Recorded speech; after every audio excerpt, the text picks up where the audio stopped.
إن الحمد لله نحمده ونستعينه ونستغفره ونعوذ بالله من شرور أنفسنا ومن سيئات أعمالنا من يهده الله فلا مضل له ومن يضلله فلا هادي له وأشهد أن لا إله إلا الله وحده لا شريك له وأشهد أن محمدا عبده ورسوله أما بعد فإن خير الحديث كتاب الله وخير الهدي هدي محمد صلى الله عليه وسلم وشر الأمور محدثاتها وكل محدثة بدعة وكل بدعة ضلالة وكل ضلالة في النار. أعوذ بالله السميع العليم من الشيطان الرجيم من همزه ونفخه ونفثه. بسم الله الرحمن الرحيم. رب اشرح لي صدري ويسر لي أمري واحلل عقدة من لساني يفقهوا قولي. بسم الله الرحمن الرحيم. إن الله وملائكته يصلون على النبي يا أيها الذين آمنوا صلوا عليه وسلموا تسليما. اللهم صل على محمد وعلى آل محمد كما صليت على إبراهيم وعلى آل إبراهيم إنك حميد مجيد. اللهم بارك على محمد وعلى آل محمد كما باركت على إبراهيم وعلى آل إبراهيم إنك حميد مجيد. الحمدللہ آج 3 اور 4 ذوالحجہ 1433 ہجری کی درمیانی رات 20 اکتوبر 2012 اور ہفتے کا دن ہے. انشاءاللہ آج کا لیکچر ایکسکلوسیولی قربانی کے مسائل سے ریلیٹڈ ہوگا، جس کا عنوان ہے قربانی کے صحیح احکام اور صحیح مسائل. یہ صحیح کا لفظ اس لیے استعمال کیا کہ تاکہ فرقہ واریت کی لعنت سے بالا تر ہو کر سچ بات کتاب و سنت کی روشنی میں عوام الناس تک پہنچائی جائے. اور پھر انشاءاللہ تعالی ہمارا یہ لیکچر اہل سنت پاک.com پر یوٹیوب کا جو ہمارا چینل ہے 720085 اس کے تھرو انشاءاللہ اپلوڈ ہو جائے گا انشاءاللہ. تو آج کا لیکچر جو ہے یہ 2 حصوں پر مشتمل ہے. پورشن نمبر 1 میں قرآن و سنت کی روشنی میں قربانی کا فلسفہ اور اس کی فضیلت اور اہمیت کے اوپر انشاءاللہ گفتگو ہوگی. اور پورشن نمبر 2 میں قرآن و سنت کی روشنی میں 17 فقہی اور اختلافی مسائل کو انشاءاللہ فرقہ واریت کی لعنت سے بالا تر ہو کر بیان کیا جائے گا. تو اللہ کا نام لے کر شروع کرتے ہیں. پورشن نمبر 1 کی طرف آتے ہیں جو ہے قربانی کا فلسفہ اور اس کی اہمیت اور فضیلت کا بیان. تو بھائیو، اگر قربانی کو کنکلوڈ کیا جائے ایک جملے میں تو قربانی کا فلسفہ ہے اللہ از دا ٹاپ پرائورٹی. اللہ ترجیح اول ہے. یہ ہے قربانی کی تھیم اور فلسفہ. اور انسانیت کو جن ہستیوں پر، جن پرسنالٹیز پر ناز ہے کہ واقعی انہوں نے انسانوں میں یہ بات ثابت کر دی کہ ان کی ٹاپ پرائورٹی اللہ کی ذات تھی، وہ ہیں انبیاء اکرام علیہم السلام. اور ان میں بھی ٹاپ آف لسٹ 2 پرسنالٹیز ہیں. ایک ہمارے امام کائنات سید الاولین والآخرین شفیع المذنبین رحمت للعالمین سیدنا و مولانا امام اعظم محمد رسول اللہ صلی اللہ علیہ وآلہ وسلم کی مبارک ذات. اور دوسرا ان کے جد امجد سیدنا ابراہیم خلیل اللہ علیہ الصلاۃ والسلام کی مبارک ذات ہے،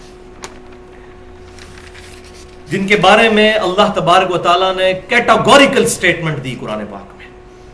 اور یقین کریں رشک آتا ہے ابراہیم علیہ السلام کی ذات پر. سورۃ البقرہ آیت نمبر 124. اعوذ باللہ من الشیطان الرجیم بسم اللہ الرحمن الرحیم. وَإِذِ ابْتَلَىٰ إِبْرَاهِيمَ رَبُّهُ بِكَلِمَاتٍ، اور جب آزمایا ابراہیم کو اس کے رب نے مختلف اوقات میں مختلف واقعات اور کلمات کے ساتھ، فَأَتَمَّهُنْ، تو انہوں نے ہر آزمائش میں پورا اترنا ثابت کر دیا. اللہ اکبر. اور پھر انعام کیا ملا؟ قَالَ إِنِّي جَاعِلُكَ لِلنَّاسِ إِمَامًا، تو پھر ہم نے فرمایا کہ اے ابراہیم علیہ السلام ہم تمہیں انسانیت کا امام بنانے والے ہیں. الحمدللہ. قَالَ وَمِن ذُرِّيَّتِي، تو انہوں نے عرض کی کہ اے اللہ میری اولاد میں، مجھے تو امام بنا دیا، میری اولاد میں بھی یہ امامت جاری رہے گی.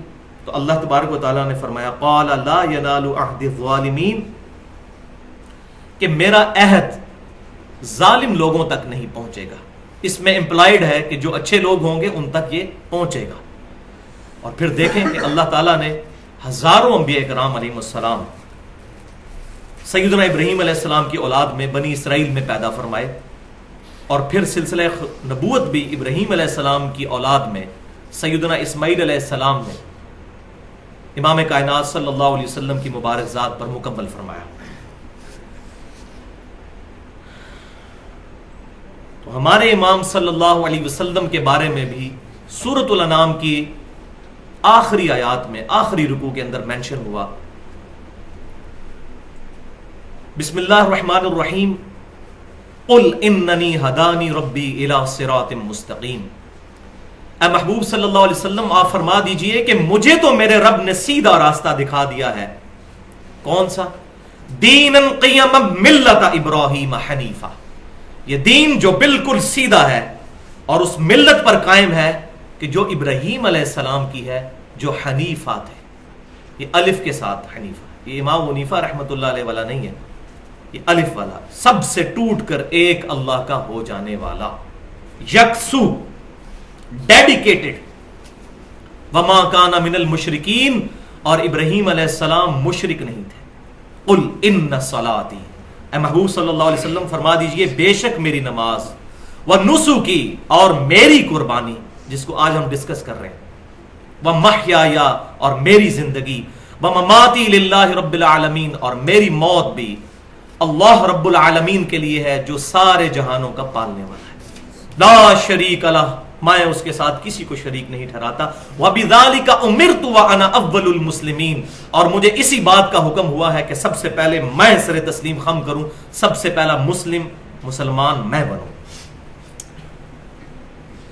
تو بھائیو، ابراہیم علیہ السلام کی زندگی قربانیوں سے پر، اور پھر ان قربانیوں کا ایپیکس، کلائمیکس، ابراہیم علیہ السلام کے پیشن کا آخری امتحان.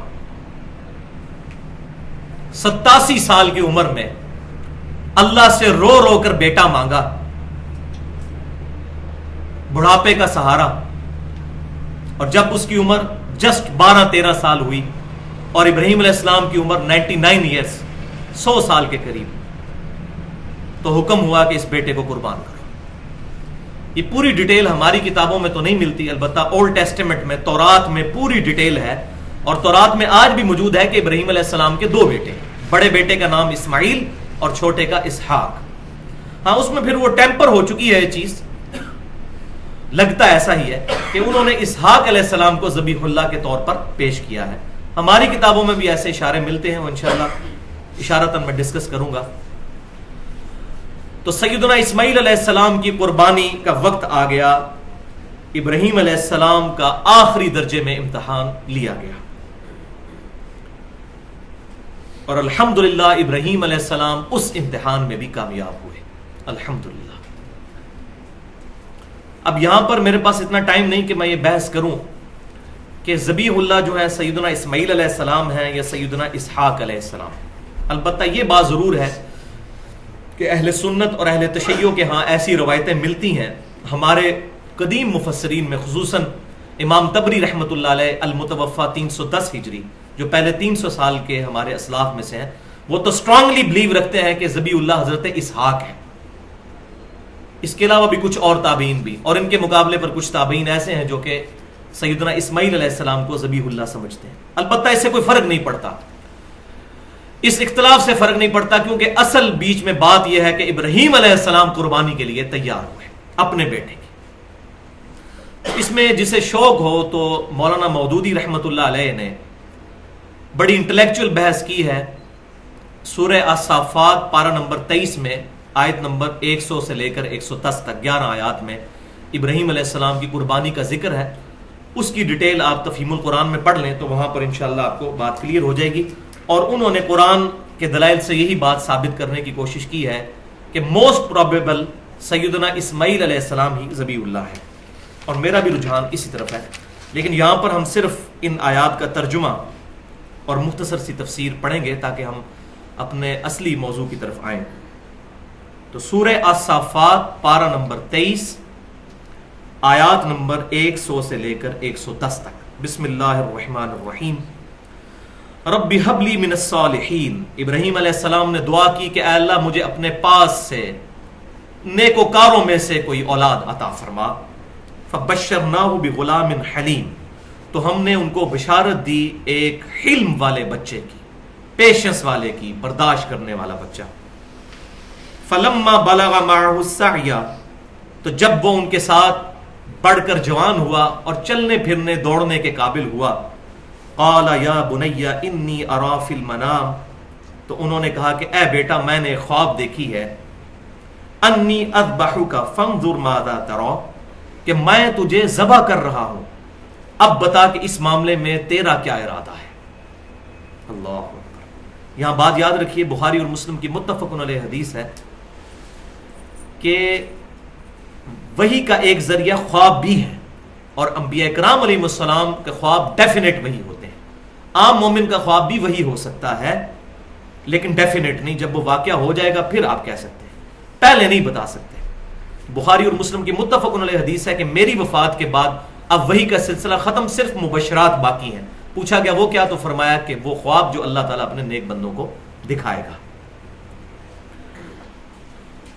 لیکن ان خوابوں کے پورا ہونے کے بعد ہی پتا چلے گا. پہلے کوئی پریڈکشن نہیں کر سکتا میں نے یہ خواب دیکھا تو یہ ضرور ہوگا. تو بیٹا تیری کیا رائے ہے اس معاملے میں؟ تو کیا رائے ہونی تھی؟ اللہ اکبر. قال یا ابت افعل ما تؤمر. کہا کہ اے ابا جی کر گزریے جو آپ کے رب نے آپ کو حکم دیا ہے. پوچھنے والی کوئی بات ہے؟ ستجدونی انشاءاللہ من الصابرین. اور ان قریب آپ مجھے اللہ کی مرضی کے ساتھ، اللہ کو شامل کیا، خود اپنی اکڑ نہیں عاجزی میں، صابرین میں سے پائیں گے. فلما اسلما. تو اللہ تعالیٰ فرماتا ہے جب انہوں نے سر تسلیم خم کر دیا دونوں باپ بیٹا نے، وَتَلَّهُ لِلْجَبِينِ. تو ابراہیم علیہ السلام نے ماتھے کے بل ان کو زمین پر لٹا لیا. بالکل ایج پر پہنچ گئی بات. اور ماتھے کے بل اسی لیے لٹایا تاکہ شفقت پدری نہ آ جائے، شکل پر نظر پڑے تو شاید ڈاواں ڈول نہ ہو جائے. ظاہر ہے انبیاء کرام علیہ السلام جنس کے اعتبار سے تو انسان ہی تھے، ہاں مقام کے اعتبار سے تو کسی انسان کو بھی ان کے ساتھ کوئی نسبت نہیں. اللہ اکبر. وَنَادَيْنَاهُ أَن يَا إِبْرَاهِيمُ. کیا خوش نصیبی کا وقت ہے. اللہ تعالیٰ فرماتا ہے ہم پھر پکارے اس وقت، اے ابراہیم قد صدقت الرؤیا، بے شک تو نے اپنا خواب سچا کر دکھایا، بس یہاں تک ہی تجھے لانا تھا، ہم نے چیک کر لیا تجھے. اللہ اکبر. انا کذالک نجزی المحسنین. بے شک اسی طرح ہم نیکوکاروں کو جزا دیتے ہیں. اللہ اکبر کبیرہ. ان ھذا لہو البلاء المبین. اللہ اکبر. آزمائش تو یہ ہے نا، اللہ تعالیٰ فرماتا ہے بے شک یہ تو بہت بڑی آزمائش تھی جو ابراہیم پر ڈال دی گئی، بہت بڑی آزمائش. وفدیناہ بذبح عظیم. اور ہم نے ایک عظیم ذبح کے ذریعے فدیہ بنا دیا اسماعیل علیہ السلام کی جگہ اور ان کو بچا لیا. وَتَرَكْنَا عَلَيْهِ فِي الْآخِرِينَ. اور اس سنت کو پھر آنے والوں میں باقی رکھا، الحمدللہ پچھلی نسلوں میں باقی رکھا. سلام علی ابراہیم. سلامتی ہو ابراہیم علیہ السلام پر. اللہ اکبر. کذالک نجزی المحسنین. بالکل اسی طریقے سے ہم بدلہ دیتے ہیں محسنین کو. بھائیو ابراہیم علیہ السلام کوانٹٹی کے پوائنٹ آف ویو سے کامیاب نہیں ہو سکے دنیا میں، صرف لوط علیہ السلام ان پر ایمان لائے، سورۃ الانبیاء میں پڑھ لیجئے، اور چند گھر والے، کوئی امت نہیں بنی. لیکن اللہ تعالیٰ کس طریقے سے محبت کے ساتھ ان کا نام لیتا ہے. تو میں اسی لیے بولا کرتا ہوں quality is authority in Islam, quality is authenticity in Islam, not quantity. صحیح بخاری کی حدیث ہے قیامت والے دن بعض انبیاء اس حال میں آئیں گے، کسی کے ساتھ 4، کسی کے ساتھ 3، کسی کے ساتھ 2، کسی کے ساتھ 1، کسی کے ساتھ ایک بھی امتی نہیں ہوگا جس نے ان کی تصدیق کی. تو کیا انبیاء ناکام ہو گئے؟ نہیں، ان کی امتیں ناکام ہوئی، انبیاء کامیاب ہوئے. تو یہ جو بعض لوگ اہل بدعت میں سے کہتے ہیں ہم تعداد میں اتنے زیادہ ہیں، یہ حق پہ ہونے کی دلیل ہے؟ نہیں. ورنہ 1.75 billion Christians on the face of earth, 1.25 ارب کرسچن تعداد میں مسلمانوں سے بھی زیادہ ہیں. لیکن حق جو ہے اتھینٹسٹی.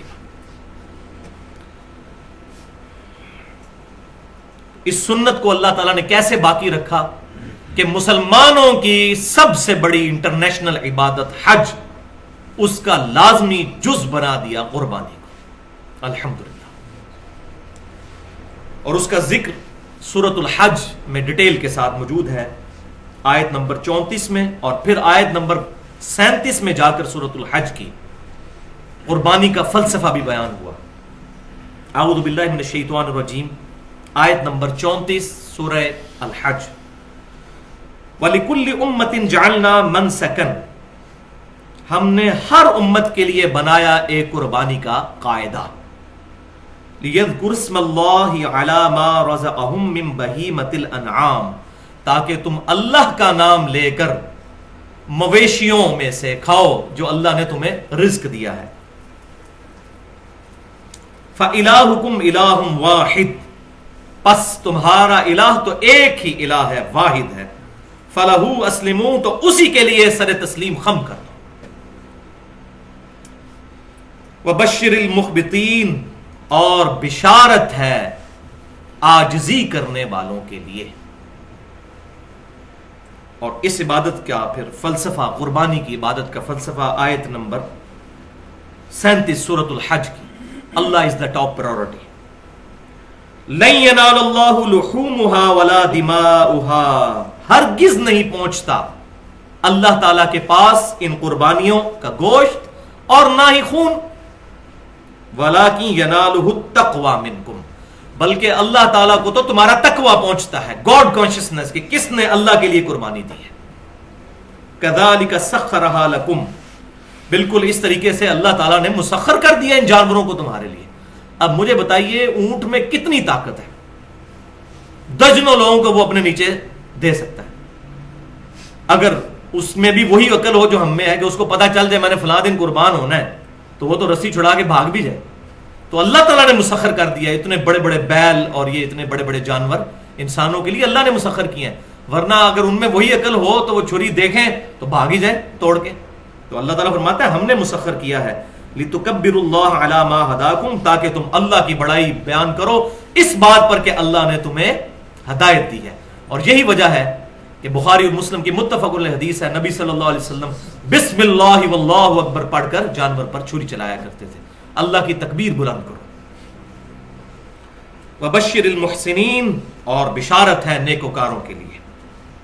اب اس کانٹیکسٹ میں 3 احادیث بڑی امپورٹنٹ ہیں۔ پہلی حدیث جو بخاری اور مسلم کی متفق علیہ حدیث ہے، اور صحیح بخاری کی پہلی حدیث یہی ہے، انما الاعمال بالنیات، بے شک اعمال کا دار و مدار نیتوں پر ہے، جس کی نیت درست ہے اسی کا عمل ہے درست۔ دوسری حدیث مسند امام احمد میں بڑی کریٹیکل حدیث ہے، آپ صلی اللہ علیہ وسلم نے فرمایا جس نے دکھلاوے کے لیے نماز پڑھی اس نے شرک کیا، جس نے دکھلاوے کے لیے روزہ رکھا اس نے شرک کیا، جس نے دکھلاوے کے لیے صدقہ کیا اس نے شرک کیا۔ یہ قربانی بھی ایک صدقے کی شکل ہے۔ تو اگر اللہ تعالی کے لیے پرائورٹی، اس کے لیے نیت نہیں ہے، تو یہ عمل الٹا بدنامی بن سکتا ہے، دوزخ میں جانے کا سبب بن سکتا ہے۔ اور تیسری حدیث بہت کریٹیکل، صحیح مسلم کی، آپ صلی اللہ علیہ وسلم نے فرمایا اللہ تعالیٰ تمہاری شکلوں اور مال کو نہیں دیکھتا، تمہارے دلوں اور اعمال کو دیکھتا ہے۔ یہ ہم اپنی شکلوں سے اور مال سے پبلک کو دھوکہ دے سکتے ہیں، اللہ کو نہیں۔ اللہ تعالیٰ نے شکلوں پر فیصلہ نہیں کرنا، ورنہ سیدنا بلال رضی اللہ تعالیٰ عنہ کتنے خوبصورت ہوں گے، حبشی کا رنگ کالا ہی ہوتا ہے، ہونٹ اس کے موٹے ہی ہوتے ہیں، ناک اس کا موٹا ہی ہوتا ہے، کتنے خوبصورت ہوں گے۔ تو اللہ تعالیٰ تمہاری شکلوں اور مال کو نہیں دیکھتا، اور ہم یہی دیکھتے ہیں، یا شکل دیکھتے ہیں، ماشاءاللہ کتنا خوبصورت چہرہ ہے، کتنے نورانی بزرگ ہیں، چاہے وہ جھوٹ بول رہے ہوں۔ نہ شکلوں کو دیکھتا ہے، نہ مال کو، دلوں اور اعمال کو دیکھتا ہے۔ الحمدللہ۔ یہاں پر یہ بات بھی سمجھ لیجئے کہ سورۃ الحج میں جس قربانی کا ذکر ہوا ہے وہ قربانی ہے فرض قربانی۔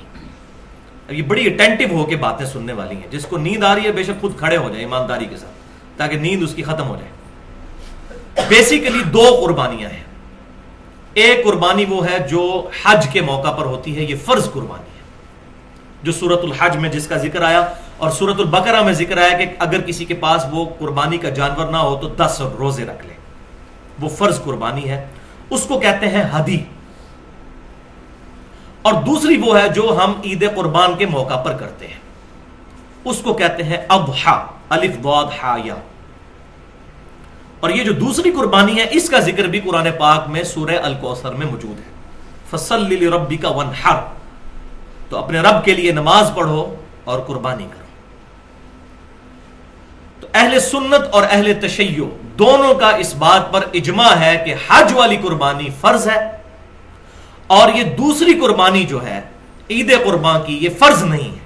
ہاں پھر آگے اختلاف شروع ہو جاتا ہے، بعض اسے سنت مؤکدہ سمجھتے ہیں اور بعض واجب، لیکن امت کی اکثریت اس کو سنت مؤکدہ ہی سمجھتی ہے، کیونکہ الفاظ بڑے سخت ہیں۔ شاید میں سمجھتا ہوں اس حدیث کی سختی کی وجہ سے ہی احناف کے ہاں یہ جو موقف آیا، اگرچہ یہ امام حنیفہ رحمۃ اللہ علیہ سے تو صحیح سند سے ثابت نہیں، کہ حنفی جو ہے وہ قربانی کو واجب کہتے ہیں، اور اس کی وجہ یہ ہے کہ یہ الفاظ بڑے سخت ہیں حدیث کے،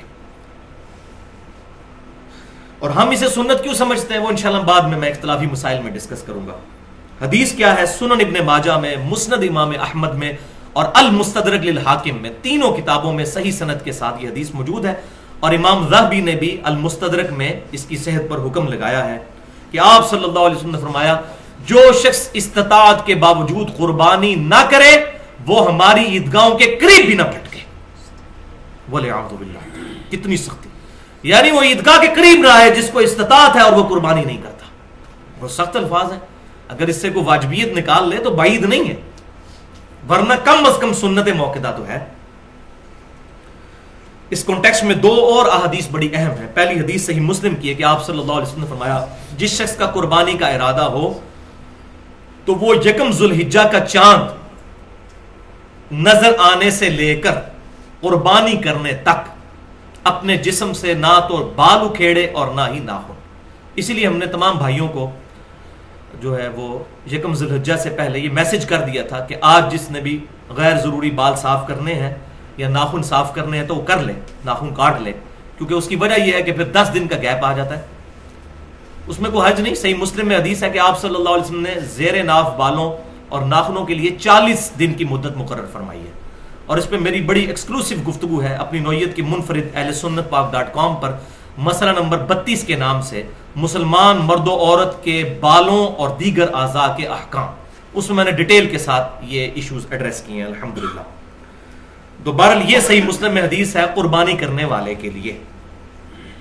اور دوسری حدیث ہے گفٹ، کہ اگر کسی کے پاس قربانی کی استطاعت ہی نہیں ہے، یعنی فائنینشلی وہ سپورٹ نہیں کر سکتی اس کو، وہ قربانی وہ نہیں کر سکتا، تو سنن نبی داؤد میں، سنن نسائی میں اور المستدرک للحاکم میں صحیح سند کے ساتھ یہ حدیث ہے، اور امام ذہبی نے بھی موافقت کی ہے امام حاکم کی، کہ آپ صلی اللہ علیہ وسلم کی خدمت میں ایک صحابی نے عرض کی کہ اے اللہ کے رسول صلی اللہ علیہ وسلم، میرے پاس ایک دودھ دینے والی بکری ہے، اس کے علاوہ کوئی جانور نہیں، اور نہ میرے پاس اتنی ہمت ہے میں کوئی جانور خرید کے قربان کر سکوں، تو کیا میں اسی کو ذبح کر لوں؟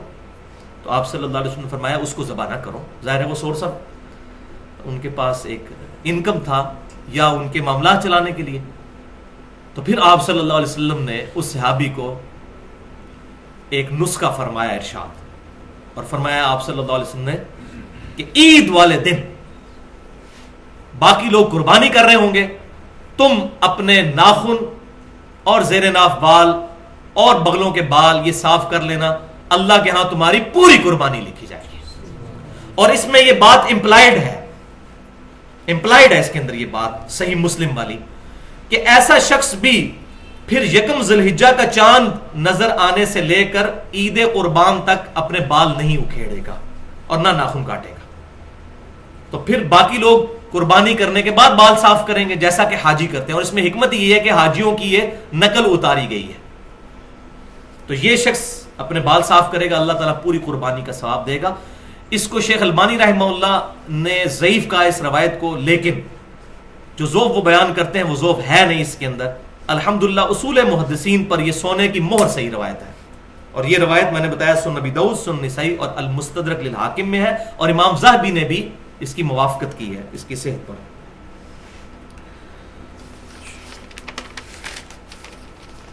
اب بھائیو یاد رکھیں کہ حج اور قربانی یہ تو ذوالحجہ میں کلائمیکس ہے عبادت کا، لیکن یہ ذوالحجہ کا پہلا پورا عشرہ 10 تاریخ تک، اور اس کے بعد بھی 3 دن اور ایام تشریق 11 12 اور 13، یہ سارے کے سارے دن اللہ کے حضور بڑی فضیلت والے دن ہیں۔ چنانچہ صحیح بخاری میں حدیث ہے کہ آپ صلی اللہ علیہ وسلم نے فرمایا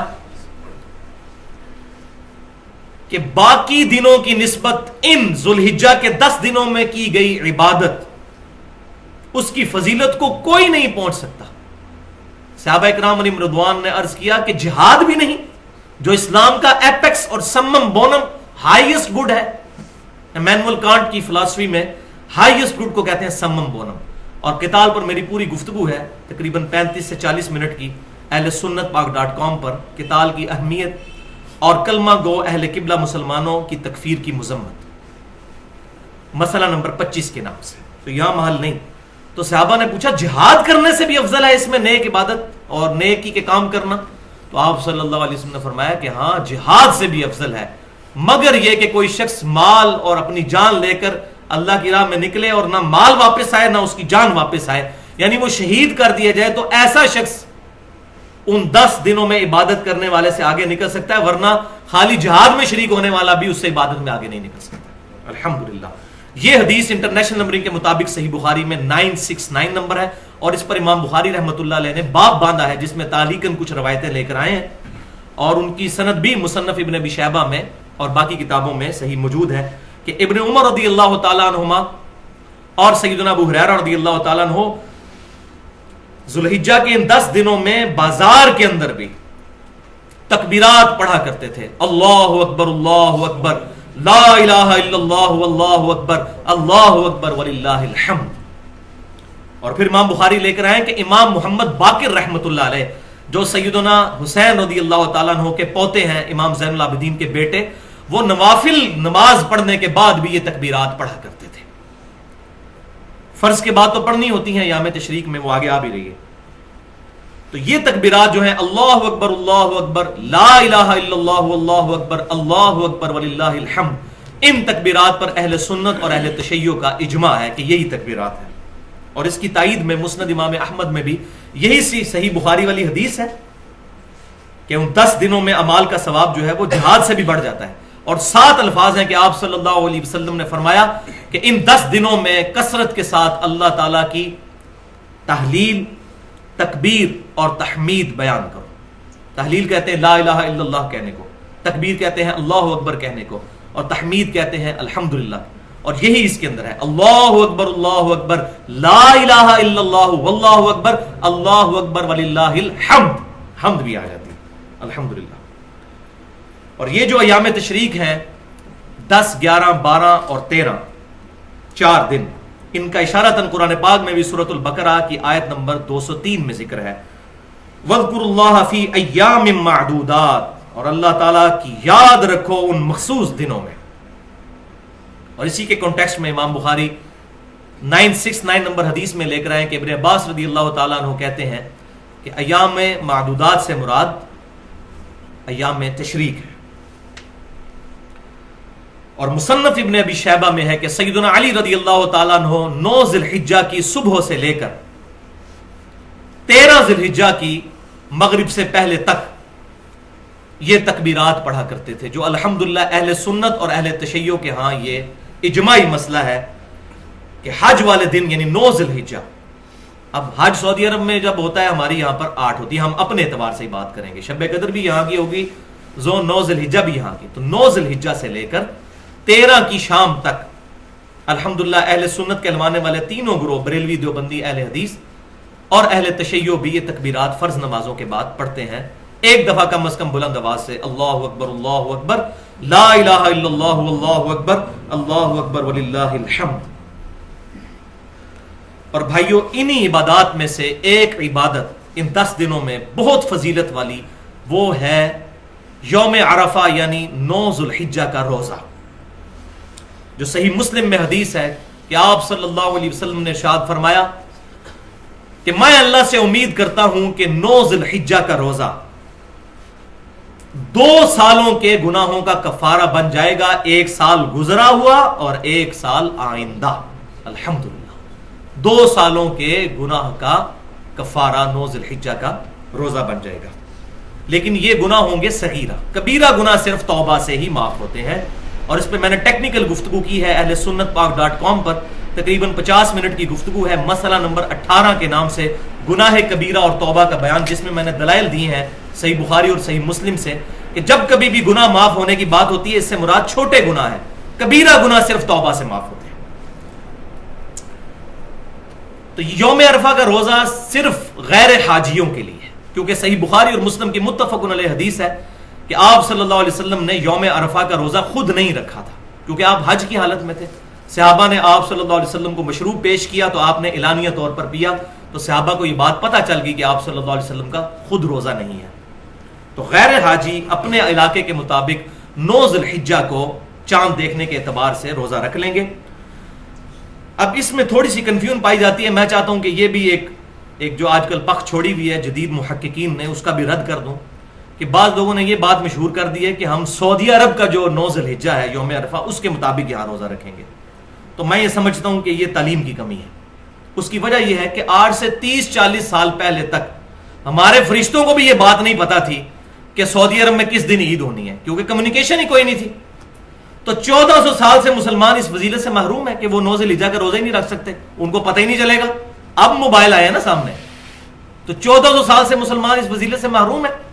یہ پہلا جواب. دوسرا یہ جو الزامی جواب ہے, جس کو ہم لاجیکل جواب کہتے ہیں فلسفے کی لینگویج میں, اور میں نے پنجابی میں اس کے لیے تھوڑا سخت لفظ رکھا ہے, لیکن وہ میں ٹرانسلیشن کے طور پر جو پنجابی ہے وہ پسند کرتے ہیں پکی الزامی جواب. وہ یہ ہے کہ اگر یہ منطق مان لی جائے کہ سعودی عرب کا جو ہے وہ 9 ذی الحجہ یا یوم عرفہ دیکھا جائے گا, تو امریکہ کے اندر رات ہوتی ہے جب سعودی عرب میں دن ہوتا ہے. امریکہ میں قیامت تک یوم عرفہ پھر کبھی نہیں آئے گا. کیوں؟ کہ جب سعودی عرب میں دن ہوتا ہے امریکہ میں رات ہوتی ہے. وہ اتنا زیادہ گھنٹوں کا فرق ہے کہ کبھی بھی یوم عرفہ قیامت تک امریکہ میں نہیں آئے گا. اور پلین ٹروتھ میگزین میں موجود ہے, پاکستان میں جیو کو انٹرویو دیتے ہوئے 2007 میں کلنٹن نے خود کہا تھا, میں نے خود اپنے کانوں سے سنا, اسلام از دا فاسٹسٹ گروئنگ ریلیجن ان امریکہ. امریکہ میں سب سے تیزی سے پھیلنے والا دین اسلام ہے, اور یہ پریڈکٹ کیا جا رہا ہے کہ 2050 تک سب سے زیادہ تعداد امریکہ میں مسلمانوں کی ہوگی. اور امریکہ آبادی کے اعتبار سے چوتھے نمبر پر ہے, 32 کروڑ کے قریب آبادی ہے, پاکستان سے بھی 1.5 گنا. اور وہاں کروڑوں مسلمانوں کو آپ محروم کریں گے قیامت تک کے لیے, یہ مولوی اپنی کم علمی کی وجہ سے کہ یوم عرفہ سعودی عرب کا دیکھا جائے گا. بھائیو شب قدر بھی یہاں کی دیکھی جائے گی, یوم عرفہ بھی یہاں کا دیکھا جائے گا. 9 ذی الحجہ, یوم عرفہ سے مراد 9 ذی الحجہ. الحمدللہ.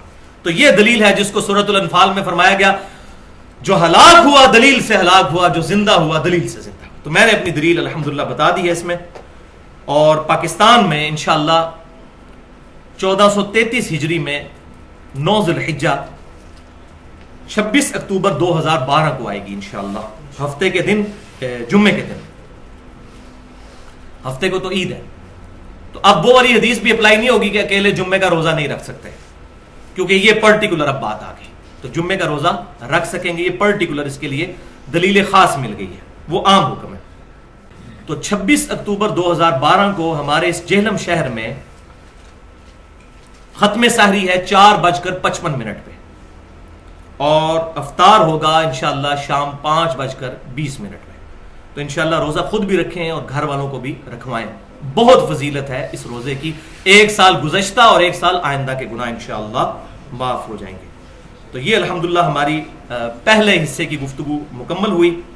اب آ جائیے دوسرے اور انٹرسٹنگ حصے کی طرف, اور اس سے پہلے میں بھی اپنے آپ کو تھوڑا نارمل کر لوں. ایک دفعہ دروشی پڑھ لیجئے. اللہم صلی علی محمد وعلی آل محمد کما صلیت علی ابراہیم وعلی آل ابراہیم انک حمید مجید. اللہم بارک علی محمد وعلی آل محمد کما بارکت علی ابراہیم وعلی آل ابراہیم انک حمید مجید. پورشن نمبر 2, قربانی سے متعلق 17 فقہی اور اختلافی مسائل کا بیان. یہ 17 کا فگر میں نے اس لیے چوز کیا کہ دن رات میں فرض رکعتوں کی تعداد 17 ہے، اور 17 میں بھی پھر 2 نسبتیں ہیں، 12 اور 5 کی الحمدللہ۔ تو یہاں پر میں نے ایک لفظ بولا ہے فقہ۔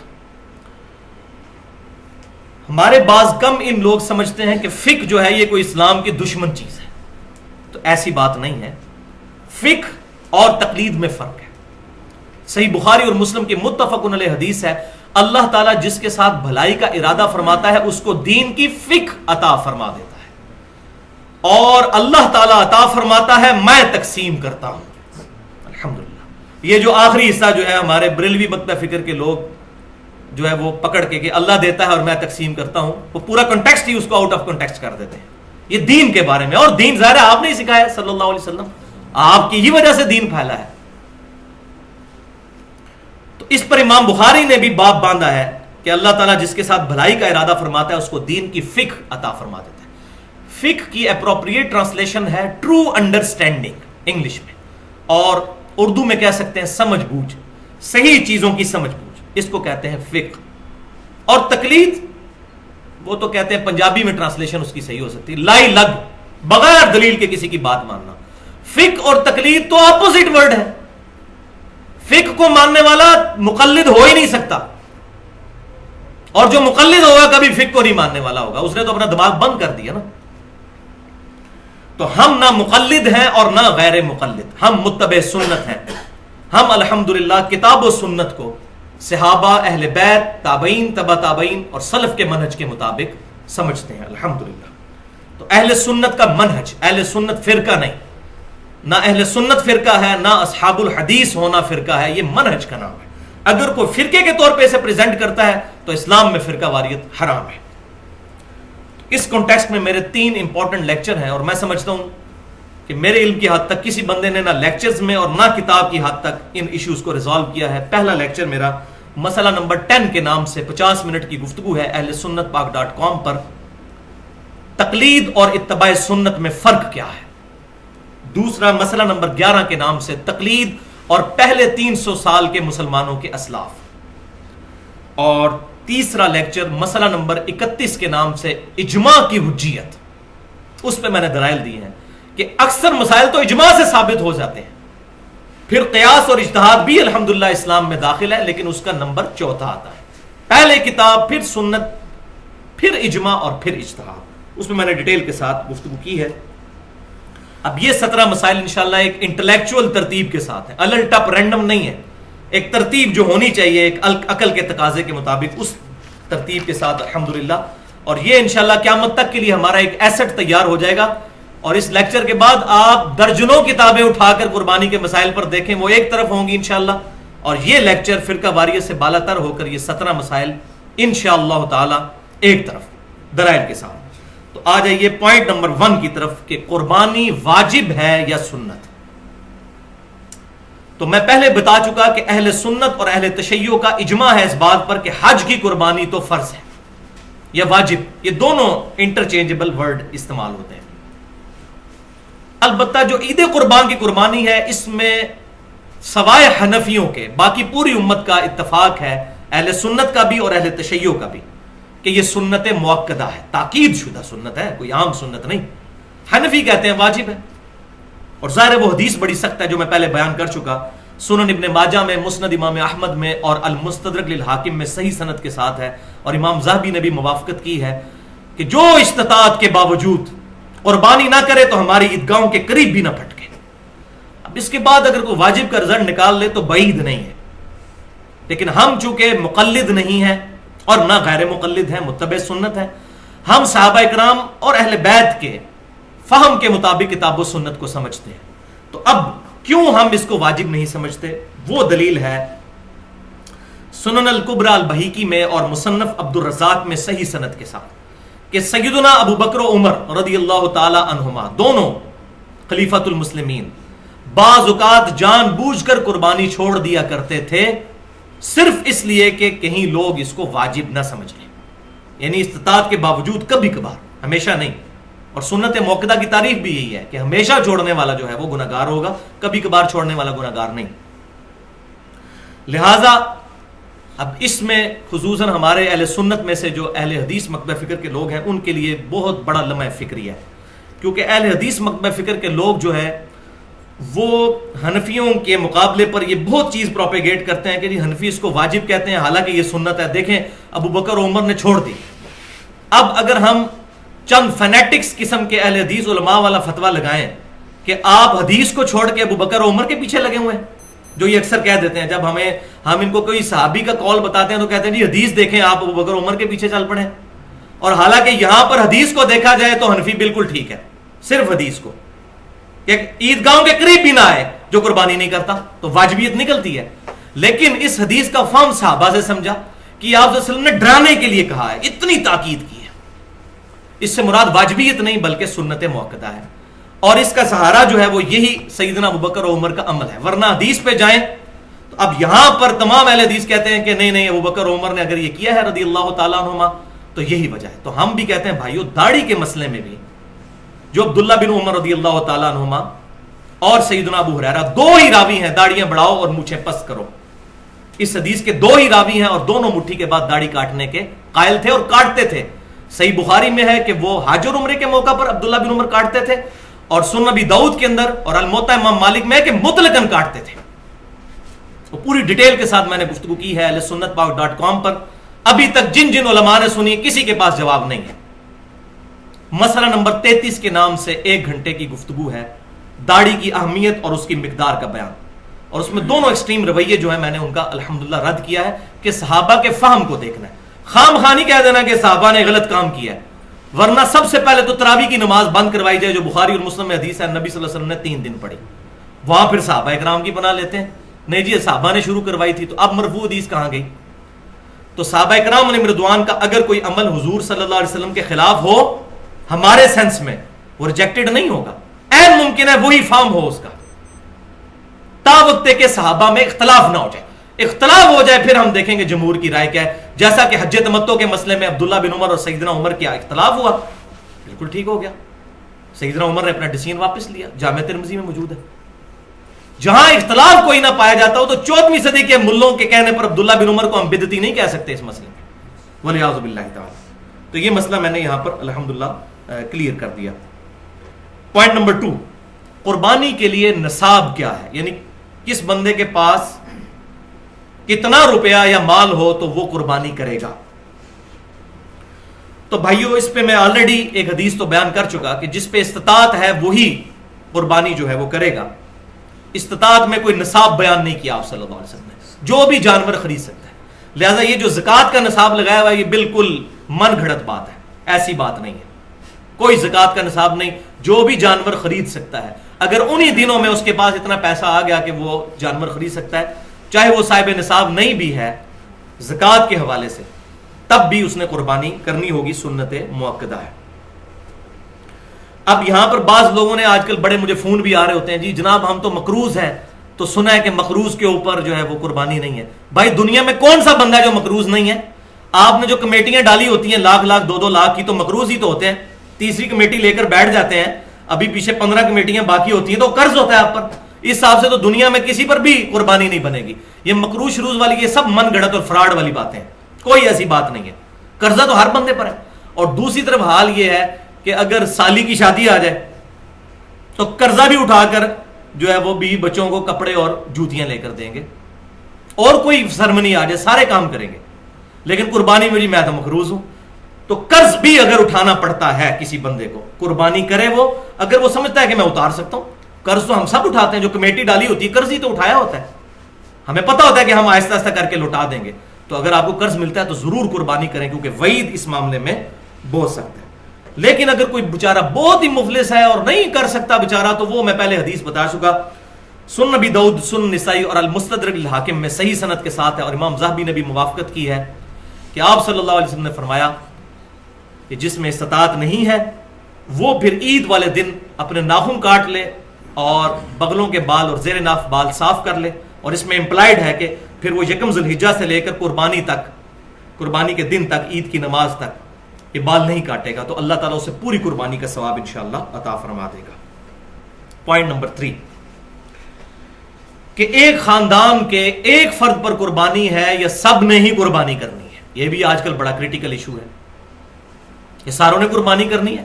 ایک خاندان میں جتنے بندے ہیں اور سارے امیر ہیں تو کیا سارے ہی کریں گے؟ تو بہتر تو یہی ہے سارے ہی کریں. جتنا میٹھا ڈالیں گے اتنا ہی بہتر ہے. آخرت کے لیے سیف کریں اس کو، عبادت. لیکن دین کی طرف سے اوبلیگیشن ہے کہ ایک خاندان کی طرف سے ایک قربانی ہوگی.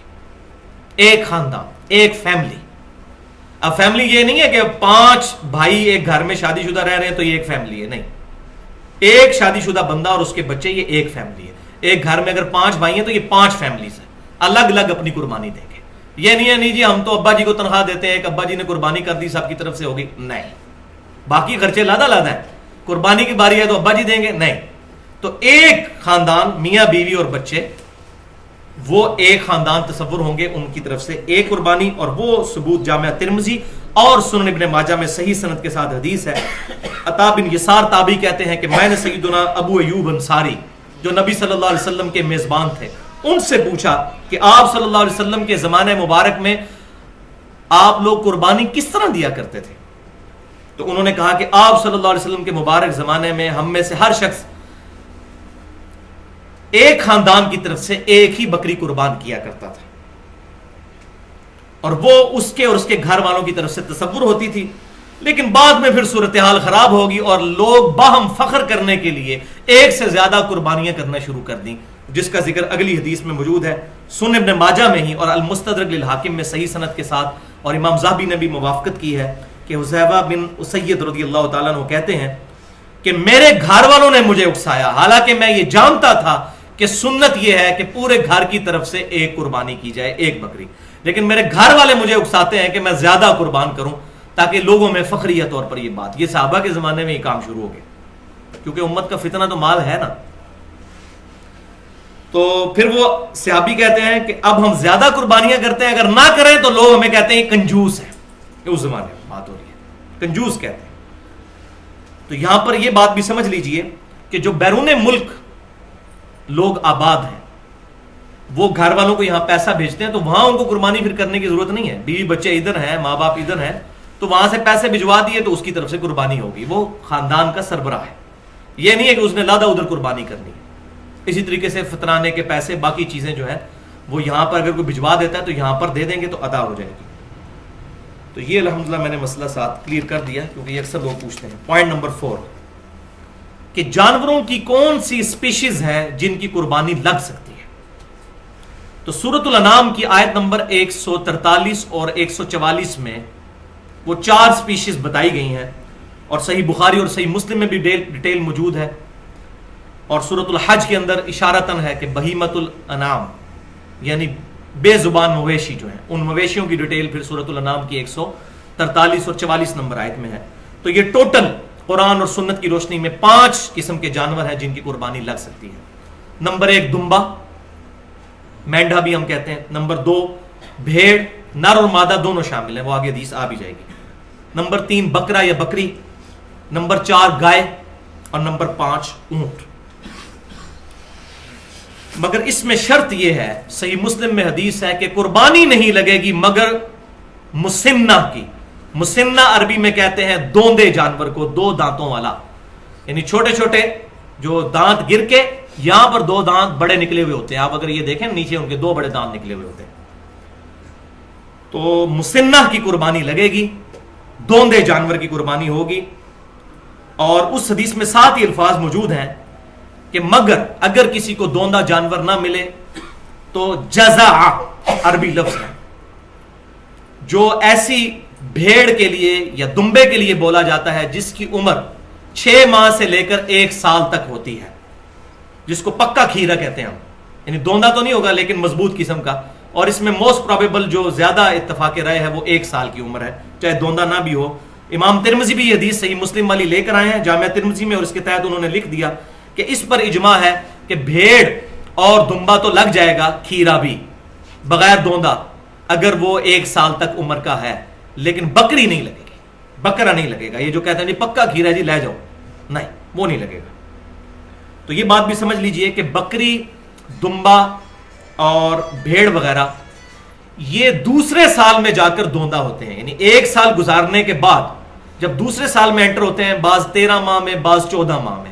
لہذا سال عمر شرط نہیں بلکہ دوندا ہے, یہ انڈیکیٹر ہے دوندا. گائے تیسرے سال میں جا کے ہوتی ہے, یعنی 2 سال گزارنے کے بعد جب تیسرے سال میں انٹر ہوتی ہے, اور اونٹ 4 سال گزارنے کے بعد 5ویں سال میں پہنچ کر دوندا ہوتا ہے. چیک پوائنٹ جو ہے وہ دوندا ہے. لیکن یہاں پر حرام خوروں نے کیا کرتے ہیں کہ وہ کھیرا بکرا ہوتا ہے تگڑا قسم کا, اور اس کے سارے دانت توڑ دیتے ہیں, 2 دانت باقی رکھتے ہیں اور کہتے ہیں یہ دوندا ہے.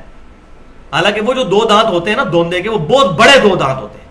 وہ کھیرے کے جو دانت چھوٹے چھوٹے سائڈ پہ ہوتے ہیں, میں آپ کو بتا رہا ہوں تاکہ یہ فوراً چیک کیا کریں, نیچے 2 بڑے دانت آپ کو الگ سے نظر آئیں گے دوندے کے. تو یہ نہیں کہ سارے دانت توڑ دیے. تو یہ حرام خوری تو عام ہو چکی ہے, اور میں نے پچھلا لیکچر 1.5 گھنٹے کا دیا, ایکسکلوسیو لیکچر, جو انشاءاللہ تعالی میرے علم کی حد تک کسی بندے نے اس طریقے سے چیزوں کو ایڈریس نہیں کیا. مسئلہ نمبر 51 کے نام سے ahlsunnatpak.com پر رزق حرام, فتنہ مال اور دنیا پرستی کا انجام اور اس کا علاج. یہ ساری کی ساری چیزیں فتنہ مال کی وجہ سے. اب صحیح مسلم میں حدیث ہے کہ حدیبیہ والے سال آپ صلی اللہ علیہ وسلم نے اونٹ اور گائے میں 7 مسلمانوں کو شریک کیا. یعنی اونٹ میں بھی 7 کو اور گائے میں بھی 7 کو. تو بکری کا تو ہم پہلے ہی پڑھ چکے ہیں کہ پورے گھر والوں کی طرف سے 1, لیکن یہاں 7 پر. اور جامع ترمذی میں ایک حدیث ہے جو سنن ابن ماجہ, مسند امام احمد اور المستدرک الحاکم میں بھی صحیح سند کے ساتھ ہے, امام ذہبی نے بھی موافقت کی ہے, کہ عید الاضحیٰ کے موقع پر آپ صلی اللہ علیہ وسلم نے گائے میں 7 لوگوں کو شریک فرمایا اور اونٹ میں 10 لوگ. یہ حدیث بھی صحیح ہے. اس کے درمیان آپٹیمل سولوشن تطبیق یہ ہے کہ اگر تو حج کی قربانی ہے, کیونکہ حدیبیہ والے سال حج اور عمرے والا معاملہ تھا, اس نیت سے لوگ نکلے تھے صحابہ کرام علیہم رضوان, تو اس میں پھر اونٹ میں 7 سے زیادہ لوگ شریک نہیں ہوں گے, اور عید قربان والے مسئلے میں 10 تک شریک ہو سکتے ہیں. اور یہ 10 اور 7 کا جو فگر ہے یہ ایکسٹریم ہے, 6 بھی ہو سکتے ہیں, 5 بھی ہو سکتے ہیں, ایک بندہ بھی ایک گائے دے سکتا ہے. یہ 7 زیادہ سے زیادہ ہے گائے میں اور 10 اونٹ کے اندر. اب آ رہا ہے جناب بھینس کا مسئلہ. یہ بھینس بڑی مصیبت بنی ہوئی ہے ہمارے لیے, خصوصاً کتاب و سنت کے منہج پر چلنے والے لوگوں کے لیے. تو میں نے اجماع کی حجیت پر مسئلہ نمبر 31 میں گفتگو کی ہے کہ پوری امت کا اجماع ہے بھینس کے حلال ہونے پر. اور اس میں نے بتایا کہ اگر یہ کہتے ہیں امام حنیفہ رحمۃ اللہ علیہ نے بتایا, تو میں کہتا ہوں کہ کینگرو, مجھے اگلے دن فون آیا جی کینگرو حلال ہے یا حرام. تو آپ مجھے بتائیں فقہ حنفی میں کینگرو کا مسئلہ. ان کے بعد بھی 500 سال کے لوگوں کو کینگرو کا نام بھی نہیں سنا ہوگا. تو میں بتاتا ہوں کینگرو حلال ہے, کیونکہ وہ بھی مویشی ہے, بہیمۃ الانعام میں آتا ہے, حلال ہے کیونکہ اس کی حرمت کوئی نہیں ثابت. تو آپ سب میرے مقلد ہو جائیں, میں نے بتایا کینگرو کا مسئلہ میں نے حل کر دیا. تو یہ بات سمجھ لیجئے, بھینس حلال ہے. جہاں تک بھینس کی قربانی کا مسئلہ ہے تو اب یہ اجتہادی مسئلہ ہے. ہمارے جو حنفی لوگ ہیں وہ اس کو, بھینس تو ظاہر قربان نہیں کرتے, اتنی کوئی بیوقوفی کون کرے گا. دودھ دینے والی بھینس جو ہے اتنی مہنگی آتی ہے, 2.5-3 لاکھ اور بعض 5-6 لاکھ تک بھی جو زیادہ دودھ دیتی ہیں, صحت مند قسم کی آسٹریلین جو ہے.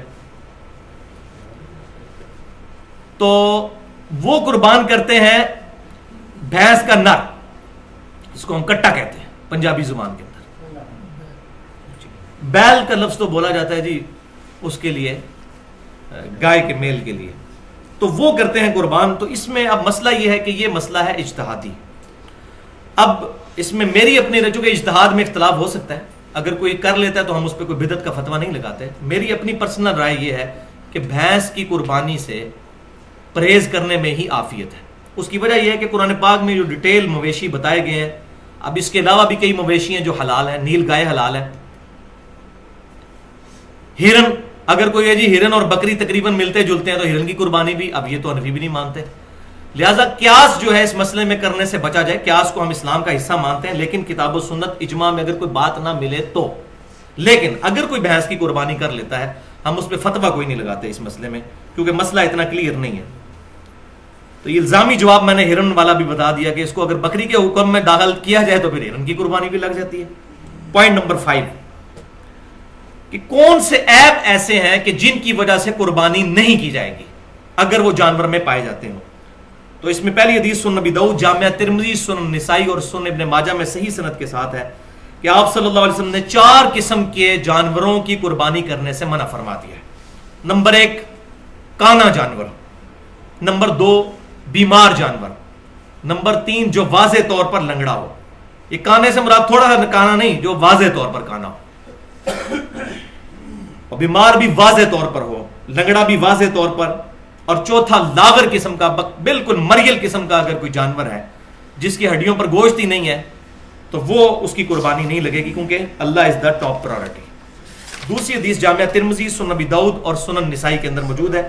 آپ صلی اللہ علیہ وسلم نے کانا جو جانور ہے اس کی قربانی سے منع فرمایا، اور آپ صلی اللہ علیہ وسلم نے اس بات سے بھی منع فرمایا کہ کوئی ایسا جانور قربان نہ کیا جائے جس کے کان چرے ہوئے ہوں یا اس کے کانوں میں سوراخ ہو یا کان کاٹے گئے ہوں، کیونکہ یہ بھی واضح عیب ہے. اور تیسری حدیث جامعہ ترمذی، سنن ابی داؤد، سنن نسائی اور سنن ابن ماجہ میں موجود ہے کہ کان کٹے ہوئے اور سینگ ٹوٹے ہوئے جانور کی قربانی بھی آپ صلی اللہ علیہ وسلم نے کرنے سے منع فرمایا. اب یہاں بڑا کریٹیکل مسئلہ ہے کہ آپ نے جانور لیا، اس وقت تو بیچارہ ٹھیک تھا، گھر پہنچے بیمار ہو گیا یا کوئی ایسا مسئلہ بن گیا کہ اس کی ٹانگ ٹوٹ گئی یا کوئی اس طرح کا ایشو بن گیا، تو اس کے بارے میں حدیثیں تو ملتی ہیں لیکن ان میں کوئی صحیح سند والی حدیث نہیں. البتہ ایک قول ایک صحابی کا صحیح سند کے ساتھ المصنف عبد الرزاق میں موجود ہے، عبداللہ بن زبیر رضی اللہ تعالی عنہما کا. وہ فرماتے ہیں انہوں نے ایک کانی اونٹنی دیکھی جس کی قربانی کے لیے لوگ جمع تھے، تو انہوں نے فرمایا کہ اگر اس اونٹنی میں یہ عیب جو ہے، اس کی آنکھ ضائع ہوئی تھی، ایک آنکھ، اگر یہ عیب خریدنے سے پہلے کا ہے تو اس کو قربان نہ کرو، اور اگر یہ خریدنے کے بعد پیدا ہوا ہے تو پھر قربانی کرنے میں حرج نہیں. لہذا اس اثر سے یہ بات بالکل کلیئر ہو گئی کہ اگر کسی جانور میں کوئی ایسا عیب پیدا ہو جائے جو خریدنے کے بعد ہے تو اس کی قربانی بالکل درست ہے، اور یہ عقل کے بھی قریب ہے الحمدللہ. پوائنٹ نمبر 6، کیا خصی جانور کی قربانی کرنا درست ہے؟ اب یہ بہت کریٹیکل مسئلہ ہے اور اس میں مجھے سب سے زیادہ سر کھپانا پڑا ہے اس ایشو میں، خصی جانور والے مسئلے میں. اور میرے لیے پریشانی کا باعث اس وقت یہ معاملہ بن گیا جب مجھے یہ بات پتہ چلی کہ ہمارے جو اہل تشیع بھائی ہیں وہ خصی جانور کی قربانی کو جائز نہیں سمجھتے، اور ہمارے اہل سنت میں سے بھی جماعت المسلمین والے جو ہیں وہ اس کی قربانی کو جائز نہیں سمجھتے. اب ان کے تکفیر والے معاملے الگ، بہرحال وہ ہم ان کو خارج تو نہیں کرتے اہل سنت سے. مولا علی رضی اللہ تعالیٰ عنہ، مولا سے مراد دلی جگری یار ہمارے، خوارج کے خلاف قتال بھی کیا، حالانکہ تکفیری تھے وہ، لیکن ان کے جنازے بھی خود پڑھائے، اور فرمایا کہ یہ مجھے کافر سمجھتے ہیں، میں ان کو کافر نہیں سمجھتا. تو سیکچولی ڈسیبل جو جانور ہے، خصی جانور، اس کی قربانی، تو بھائیو ایک اصولی بات تو سمجھ لیجئے، سورۃ النساء کے اندر یہ بات آئی، آیت نمبر 119، جس پر میں نے تقریباً 2 گھنٹے اپنی تفسیر کلاس میں گفتگو کی تھی. داڑھی کا مسئلہ بھی اور باقی ایشوز بھی اس میں نے بیان کیے تھے. بسم اللہ الرحمن الرحیم.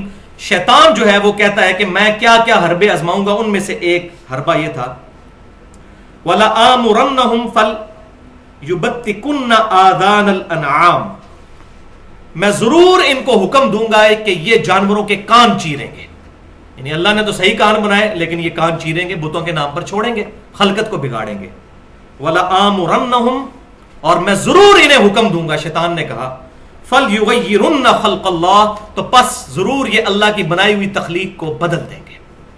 تو جانور کو خصی کرنا بھی بیسیکلی اللہ کی بنائی ہوئی تخلیق کو بدلنا ہے، اس میں کوئی شک ہی نہیں ہے کہ نر کو آپ جو ہے وہ سیکچولی ڈسیبل کر رہے ہیں، اللہ کی تخلیق بدل رہے ہیں، اور ظاہر ہے وہ تکلیف دہ امر بھی ہوتا ہے. ایسا نہیں کہ جانور کو تکلیف نہیں ہوتی. مرد کوئی خصی ہو تو یہ ہے بھی سمجھا جائے گا، اور جانور کو آپ خود خصی کریں گے، سیکچولی اس کو ڈسیبل کر دیں گے تو یہ عیب ہی شمار ہوگا. اور اس بارے میں سیدنا انس بن مالک رضی اللہ تعالیٰ عنہ جو صحابی ہیں اور بڑے جید صحابی ہیں، آپ صلی اللہ علیہ وسلم کو 10 سال تک وضو کروایا، اور آپ صلی اللہ علیہ وسلم کی وفات کے بعد 82 سال تک زندہ رہے، 93 ہجری میں فوت ہوئے مدینہ شریف میں. صحیح سند کے ساتھ ان کا قول موجود ہے تفسیر تبری میں، جو پہلی اسلام کی تفسیر ہے قرآن پاک کی. ابن جریر تبری رحمۃ اللہ علیہ، المتوفا 310 ہجری، پہلے 300 سال کے بزرگوں میں آتے ہیں. اور یہ وہ بزرگ ہیں جو اہل سنت اور اہل تشیع دونوں ان کی بزرگی کے قائل ہیں. ایک اہل تشیع کے بھی امام تبری ہیں، وہ الگ ہے، یہ اہل سنت والے کو بھی وہ مانتے ہیں.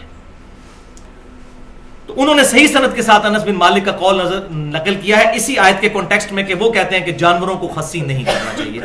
اس کے علاوہ بھی کئی تابعین کے اقوال مصنف ابن ابی شیبہ میں اور باقی سنن الکبری البیہقی میں موجود ہے کہ جانوروں کو خصی کرنا تابعین کے گروہ میں برا سمجھا گیا ہے، اور چند ایک تابعین اس کے جواز کے بھی قائل ہیں، وہ بھی اقوال ملتے ہیں، لیکن وہ اتنے واضح نہیں، قربانی کے حوالے سے کوئی قول نہیں ہے کہ قربانی کے لیے خصی جانور لگایا جائے، ویسے ہے کہ کبھی ضرورت پڑے تو خصی کرنا، اور بڑے گول مول الفاظ موجود ہیں، اور اس میں جو واضح الفاظ ہیں وہ بھی بڑی مشکل کے ساتھ ہی ہیں۔ سنن الکبری البیہقی میں امام بہقی رحمۃ اللہ علیہ نے لکھا ہے، کامنٹس دیے ہیں کہ کوئی بہت ضرورت پڑ جائے تو جانور کو خصی کرنا جائز ہے۔ اب وہ ضرورت نہیں انہوں نے بتائی کہ کون سی، قربانی کا ذکر کوئی نہیں کیا۔ اسی طریقے سے مسائل احمد میں بھی امام احمد بن حنبل رحمۃ اللہ علیہ کے جو فتاوی ہیں، احمد بن حنبل رحمۃ اللہ علیہ کہتے ہیں کہ انشاءاللہ میں امید کرتا ہوں کہ خصی جانور کی قربانی قبول ہو جائے گی۔ اب یعنی کہ وہ اس کو جسٹ جائز کے زمرے میں لے رہے ہیں، کوئی افضل نہیں جس طرح ہمارے یہاں موجود ہے کہ جی خصی جانور کی قربانی کرنا افضل ہے۔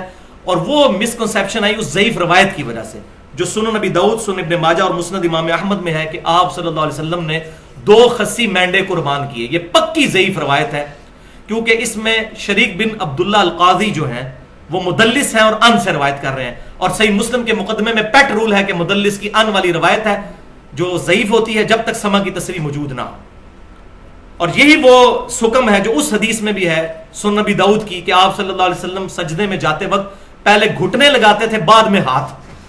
اس روایت کو بھی ضعیف اسی وجہ سے کہا جاتا ہے، اور ہم ہاتھ پہلے لگانے کے قائل ہیں کہ اس روایت میں یہ راوی مدلس ہے، تو اگر یہ صحیح ماننی ہے وہ بھی صحیح ماننی پڑے گی۔ تو یہ 2 نمبر پالیسی نہیں ہونی چاہیے اس معاملے میں، ایک اصول رکھا جائے۔ تو اس روایت کے اندر 2 خصی مینڈے جو قربان کرنے والی روایت ہے، اس میں سوری میں نے یہ غلط بتا دیا، محمد بن اسحاق جو ہیں یہ مدلس ہیں اور ان سے روایت کر رہے ہیں۔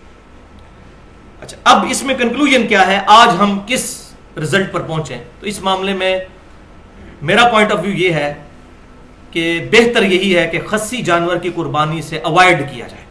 البتہ اگر کوئی کر لیتا ہے تو اس کو ناجائز نہیں کہیں گے، حرام نہیں کہیں گے۔ اس کی وجہ یہ ہے کہ آپ صلی اللہ علیہ وسلم نے جو عیب گنوائے ہیں جانوروں میں، اگر یہ عیب پائے جاتے ہوں تو ان کی قربانی نہیں لگے گی، یعنی کانا ہے، لنگڑا ہے، بیمار ہے، اسی طریقے سے لاغر ہے، سینگ ٹوٹا ہوا ہے، کان چرا ہوا ہے، یہ 5-6 باتیں آپ صلی اللہ علیہ وسلم سے ثابت ہیں، اس میں خصی ہونا بیان نہیں ہے، لہٰذا ہم خود سے شریعت سازی نہیں کر سکتے۔ خصی کرنا قربانی کے علاوہ بھی ویسے جو ہے یہ مذموم چیز ہے، تو لہٰذا اہل تشیع کا یہ جو سٹانس ہے اس میں ان کو نرمی کرنی چاہیے۔ البتہ اس معاملے میں ان کے ساتھ ہوں کہ خصی بکرا نہ کیا جائے تو یہی بہتر ہے، اسی میں عافیت ہے۔ پوائنٹ نمبر 7، قربانی کا وقت کب شروع ہوتا ہے؟ تو صحیح بخاری اور صحیح مسلم میں حدیث ہے کہ آپ صلی اللہ علیہ وسلم نے بیان فرمایا کہ جس نے عید سے پہلے ذبح کیا اس نے اپنے اور اپنے گھر والوں کے لیے ذبح کیا، اور جس نے عید کے بعد ذبح کیا، عید کی نماز ہونے کے بعد، نماز پڑھنے کے بعد، اس کی قربانی مکمل قربانی ہے اور مسلمانوں کے طریقے پر ہے۔ جبکہ دوسری حدیث صحیح بخاری اور صحیح مسلم میں ہے کہ جو شخص عید سے پہلے قربانی کر لے تو وہ بعد میں دوبارہ قربانی کرے۔ اب اس سے بھی بات ثابت ہوتی ہے کہ یہ بڑی تاکیدی سنت ہے، ورنہ دوبارہ کرنے کی ضرورت ہی کوئی نہیں تھی، تو فرمایا دوبارہ کریں، بخاری اور مسلم میں ہے۔ پوائنٹ نمبر 8، آپ صلی اللہ علیہ وسلم کی صحیح مسلم میں حدیث ہے کہ آپ صلی اللہ علیہ وسلم نے فرمایا کہ اللہ نے ہر شے پر احسان کرنے کا حکم فرمایا ہے، لہٰذا جب تم ذبح کرنے لگو تو اچھے طریقے سے ذبح کرو اور اپنی چھری کو بھی تیز کر کے جانور کو آرام پہنچاؤ، کھنڈی چھری نہ پھیری جائے، تیز چھری، اور اس میں بھی پورا پھر جانور نہیں کاٹا جاتا، اسپائنل کارڈ تک کاٹا جاتا ہے، اس کو چھوڑ دیا جاتا ہے تاکہ جانور جو ہے اس کے اندر اس کے سر سے جو سگنل نکلنے ہیں پورے جسم کے ساتھ رشتہ برقرار رہے، تو وہ تھوڑا کانپتا ہے تو جسم کی نسوں میں جو خون ہے وہ بھی باہر نکل جاتا ہے، جو بیمار خون، بیماریاں پیدا کرنے والا خون ہے، یہی ذبح کے اندر حکمت ہے۔ تو جھٹکے والا جو ہے معاملہ یہ اسلام میں نہیں ہے۔ اب اسی کانٹیکسٹ میں ایک حدیث ہے مصنف عبد الرزاق کے اندر کہ سیدنا عبداللہ بن عمر رضی اللہ تعالی عنہما اس جانور کو کھانا مکروہ سمجھتے تھے جسے قبلہ رخ کر کے قربان نہ کیا گیا ہو، حرام نہیں، مکروہ، کراہت سمجھتے تھے، قربانی تو ہو جائے گی لیکن وہ ذبیحہ، ایسا ذبیحہ جو قبلہ رخ ہو وہی بہتر ہے۔ لہٰذا جب مرغیاں لینے بھی جائیں تو اس وقت بھی اہتمام کر لیا کریں، قبلہ رخ کریں، لیکن اگر کوئی نہیں کرتا تو قربانی جو ہے یا اس طریقے سے ذبیحہ تو ہو جائے گا۔ الحمدللہ ساری امت اسی پر عمل کرتی ہے، کہ اس کی ٹانگیں جو ہیں وہ باندھ کر جو ہے وہ قبلہ رخ کر دی جاتی ہیں، پھر اس کی گردن بھی، تاکہ قبلہ رخ اس کا ہو۔ پوائنٹ نمبر 9، تکبیر کے الفاظ کیا ہو؟ تو صحیح بخاری اور صحیح مسلم کی متفق علیہ حدیث ہے، آپ صلی اللہ علیہ وسلم نے 2 چتکبرے مینڈھے قربان کیے، اور آپ صلی اللہ علیہ وسلم نے ان کو زمین پر لٹا کر ان کے پہلوؤں پر اپنا پاؤں مبارک رکھا، پھر آپ صلی اللہ علیہ وسلم نے بسم اللہ اللہ اکبر پڑھ کر اپنے مبارک ہاتھوں سے ان کو قربان کیا۔ تو یہ تکبیر متفق علیہ ہے اہل سنت اور اہل تشیع کے ہاں، بسم اللہ واللہ اکبر، اللہ کے نام کے ساتھ، اور اللہ کے لیے ہی تمام بڑائیاں ہیں۔ صحیح مسلم میں حدیث ہے کہ سیدہ عائشہ کہتی ہیں کہ آپ صلی اللہ علیہ وسلم نے چھری تیز کروائی اور جب ذبح کا ارادہ کیا تو آپ صلی اللہ علیہ وسلم نے اللہ کے حضور دعا کی،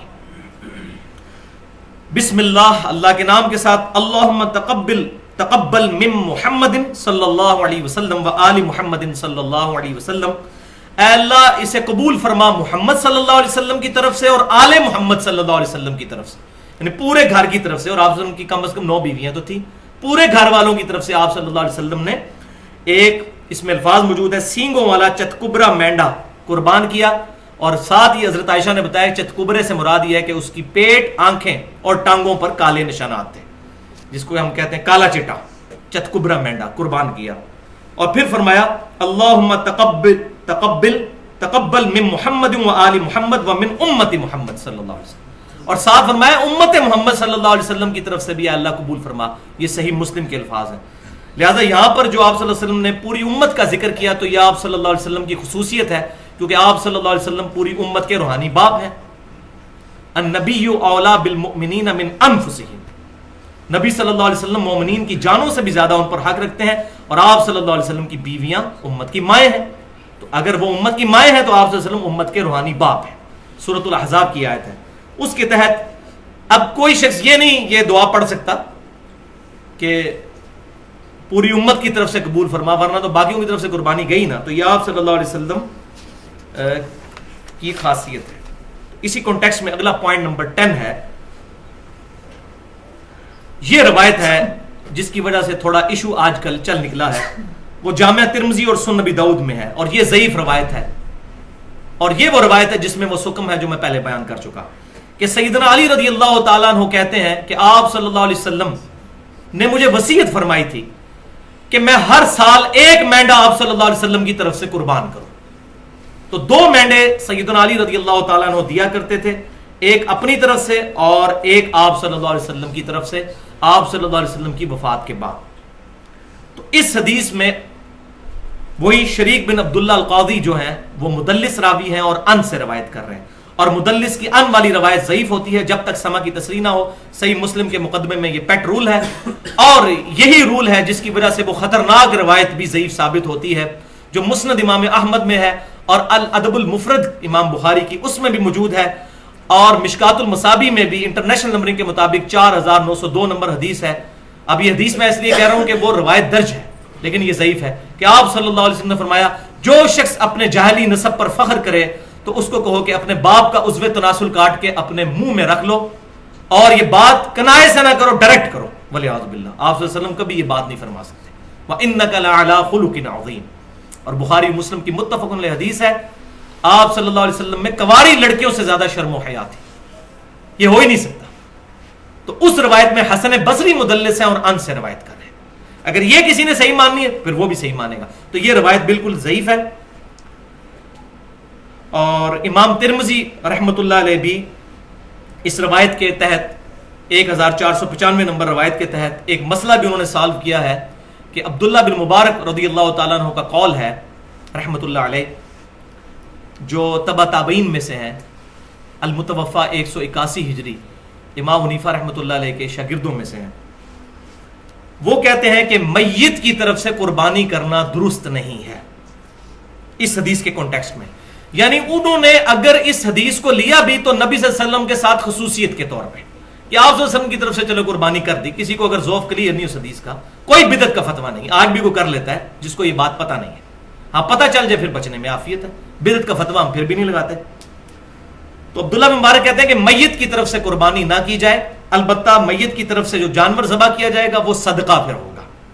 اور پھر فرمایا کہ اس سارے کو ہی قربان جو کیا ہوا جانور ہے سارے کو ہی پھر صدقہ کرنا ہوگا, اپنے پاس نہیں رکھ سکتے کیونکہ صدقے کا گوشت ہے. اور اس میں یہ بات یاد رکھیے, یہ بکرا بھی پھر الگ سے کرنا ہوگا. گائے میں حصہ ڈال دیا اگر 7 میں سے ایک حصہ کسی اور کے لیے جو فوت شدہ ہے کہ میرے امی ابو کی طرف سے یا فلاں کی طرف سے, تو ساروں کی قربانی خطرے میں پڑ گئی. اور یہ بات سمجھ لیجئے, صحیح مسلم کی حدیث کے تحت میت کو 3 اعمال کا ثواب پہنچتا ہے, ان میں سے ایک عمل یہ بھی ہے کہ نیک اولاد کے اعمال کا ثواب بھی پہنچتا ہے, ان کی دعاؤں کا ثواب پہنچتا ہے. دوسرا, علم کی بات جو اس نے اپنی زندگی میں کی وہ ملنا بھی چاہیے. اور تیسرا, صدقہ جاریہ جو اپنی زندگی میں کوئی اچھا کام کیا. لیکن یہ جو بات ہے تو آٹومیٹکلی اگر ہم قربانی کرتے ہیں, ہمارے ماں باپ زندہ ہیں یا فوت ہو چکے ہیں, ان تک ثواب پہنچے گا. اور پوری امت کی قربانی کا ثواب آپ صلی اللہ علیہ وسلم تک بھی پہنچے گا, کیونکہ آپ صلی اللہ علیہ وسلم ذریعہ ہدایت بنے ہمارے لیے, اس میں کوئی شک ہی نہیں ہے. ہمارے ہر عمل کا ثواب آپ صلی اللہ علیہ وسلم کے نامہ اعمال میں بھی جاتا ہے, الگ سے کرنے کی ضرورت نہیں ہے.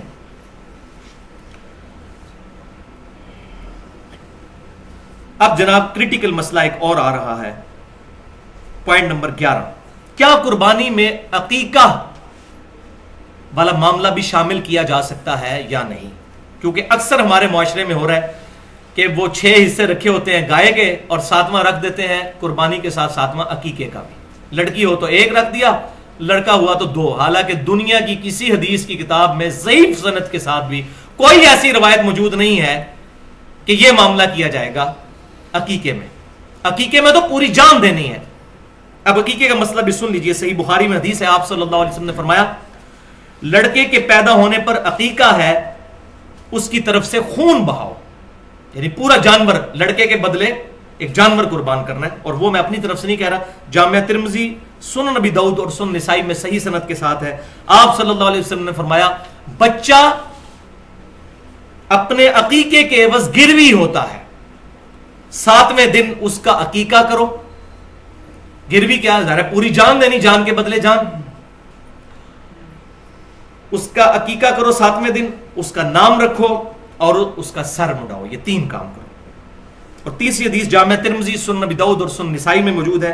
آپ صلی اللہ علیہ وسلم نے فرمایا لڑکے کی طرف سے 2 بکریاں یا بکرے اور لڑکی کی طرف سے 1 کرو. اور جامعہ ترمذی میں ڈیٹیل ساتھ موجود ہے کہ آپ صلی اللہ علیہ وسلم نے فرمایا کہ اس میں نر اور مادہ میں کوئی مسئلہ نہیں, نر بھی کر سکتے ہو اور مادہ بھی. ہمارے اہل تشیع بھائی جو ہیں وہ عقیقے اور قربانی میں صرف نر کے قائل ہیں, لیکن یہ حدیث ہمارے پاس موجود ہے کہ نر اور مادہ دونوں کی قربانی لگ سکتی ہے.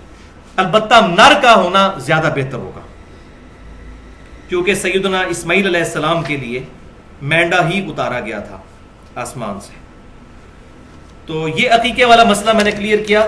تو سنن الکبری البہیقی میں صحیح سند کے ساتھ موجود ہے کہ آپ صلی اللہ علیہ وسلم نے اعلان نبوت کے بعد اپنا عقیقہ کیا.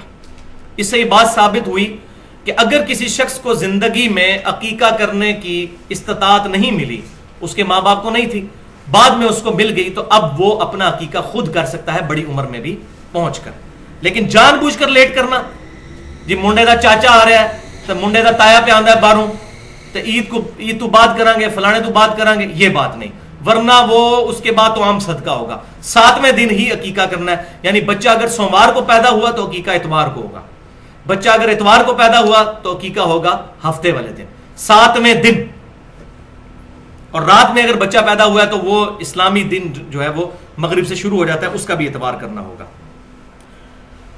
ہاں جی, اب آ رہا ہے جناب کڑوا مسئلہ, پوائنٹ نمبر 12. نسبت تو اس کی بڑی اچھی آئی ہے 12 کی, لیکن مسئلہ بڑا کریٹیکل ہے, اور وہ ہے کہ قربانی کے دن کتنے ہیں. تو پہلی بات یہ سمجھ لیجئے کہ عید کے دن 2 ہیں. عید الفطر 1 شوال کو, اور عید الاضحیٰ یعنی قربانی والی عید 10 ذو الحجہ کو. عید کے دن 2 ہیں. یہ بڑی عید کے 3 دن نہیں ہوتے, عید کے 2 ہی دن ہوتے ہیں, ایک چھوٹی عید اور بڑی عید. اور یہ میں اپنی طرف سے نہیں کہہ رہا, سنن نبی داؤد میں, سنن نسائی میں اور المستدرک للحاکم میں صحیح سند کے ساتھ حدیث ہے, اور امام ذہبی نے بھی اس روایت کی موافقت کی ہے کہ آپ صلی اللہ علیہ وسلم جب مدینہ شریف تشریف لائے تو انصار میں 2 دن ایسے تھے وہ منایا کرتے تھے خوشی کے طور پر. تو آپ صلی اللہ علیہ وسلم نے فرمایا اللہ تعالیٰ نے تمہیں ان 2 دنوں کے بدلے میں 2 عید کے دن عطا فرمائے ہیں، ایک عید الاضحیٰ کا دن اور دوسرا عید الفطر کا دن. تو 2 دن، 2 دن ہیں، عید کے 2 دن ہیں. اور صحیح بخاری اور مسلم کی متفق علیہ حدیث ہے کہ 2 دن ایسے ہیں جن میں روزہ نہیں ہے، روزہ رکھنا منع ہے. دوسری روایت میں یہ ہے، ایک عید الفطر کا دن اور دوسرا عید الاضحیٰ کا دن. تو یہ تمام چیزیں بتا رہی ہیں کہ عید کے دن 2 ہیں. ہاں یوم النحر وہ زیادہ ہے. ہاں صحیح مسلم میں ایک حدیث ہے کہ تمام ایام تشریق جو ہیں، ایام تشریق کون کون سے؟ 10 ذوالحجہ، 11، 12 اور 13، یہ 4 دن یہ کھانے پینے کے دن ہیں. یعنی ان میں کھانا پینا، اس میں عید کے دن کے الفاظ کہیں نہیں موجود ہیں. بعض مولوی اس میں 2 نمبری کرتے ہیں، عید کا نہیں، کھانے پینے کے دن. اور تشریق کہتے بھی عربی زبان کے اندر گوشت کو خشک کر کے جو رکھا جاتا ہے تاکہ سٹور کیا جائے، جس طرح آج کل جو ہے فریجوں میں سٹور ہوتا ہے، اس کو کہا جاتا ہے. تو یوم النحر کتنے ہیں؟ تو بھائیو اس میں اہل سنت اور اہل تشیع کا اتفاق ہے سوائے چند لوگوں کے کہ عید میں، بڑی عید میں یوم النحر 3 ہے، 10 ذوالحجہ جو عید کا دن اور اس کے بعد 2 دن اور 11 اور 12. اہل سنت اور اہل تشیع کا اتفاق ہے.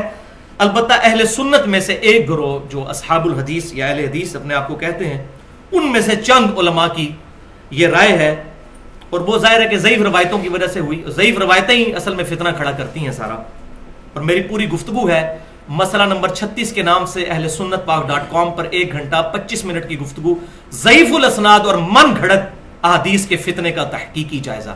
یہ ساری امت میں بگاڑ جو آئے ہیں قرآن اور صحیح بخاری اور صحیح مسلم کے مقابلے پر، یہ ضعیف الاسناد احادیث کی وجہ سے.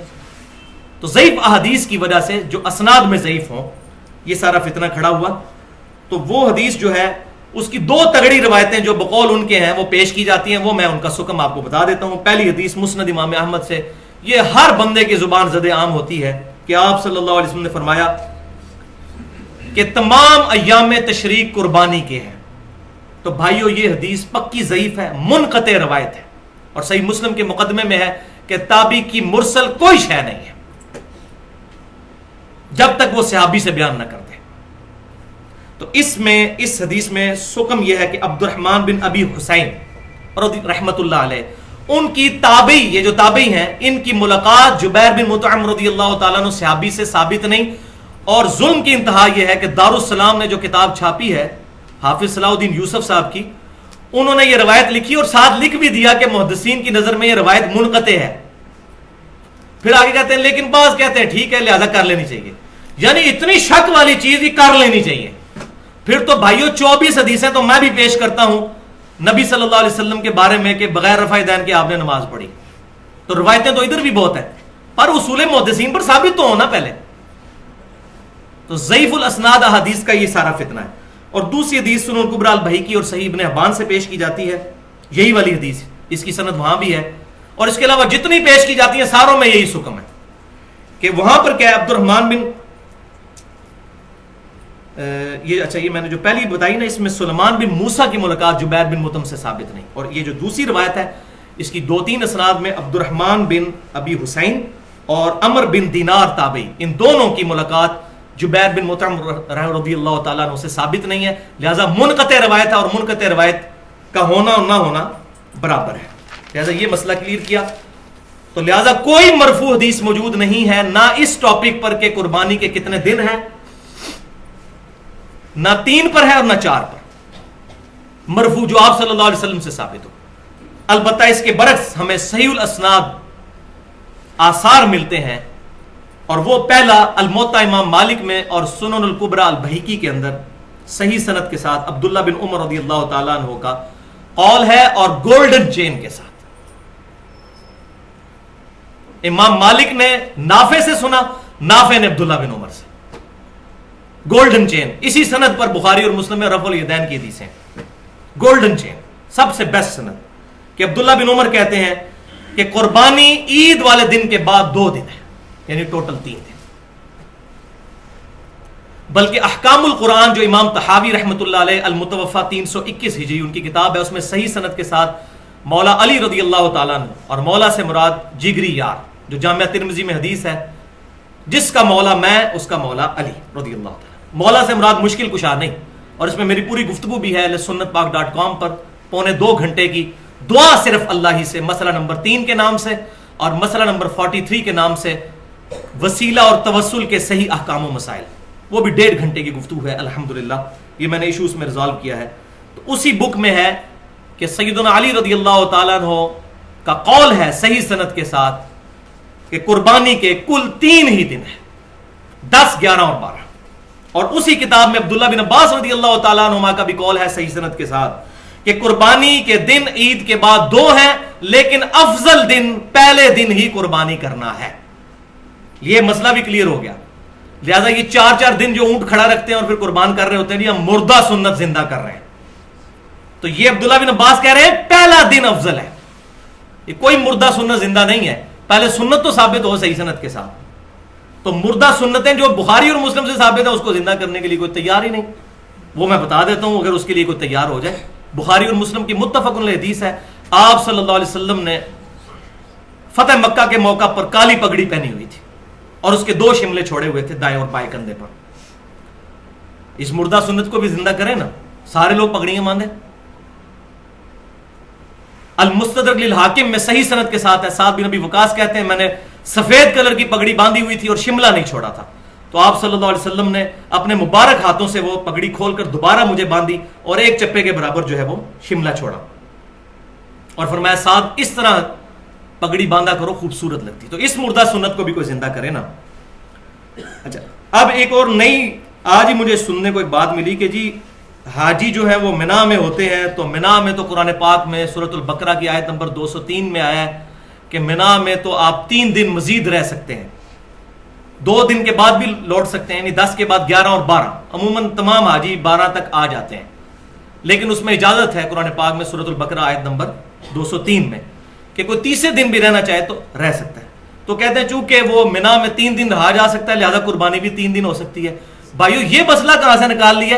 ان بچاروں نے شاید حج کیا ہی نہیں ہوا، ان کو حج کی بنیاد ہی نہیں پتا کہ حج میں پہلے دن جب کنکریاں مارنی ہوتی ہیں منا میں، اس کے بعد قربانی کر کے پھر سر کے بال مڈانے ہوتے ہیں اور پھر طواف زیارت کرنا ہوتا ہے عام کپڑوں میں غسل کرنے کے بعد.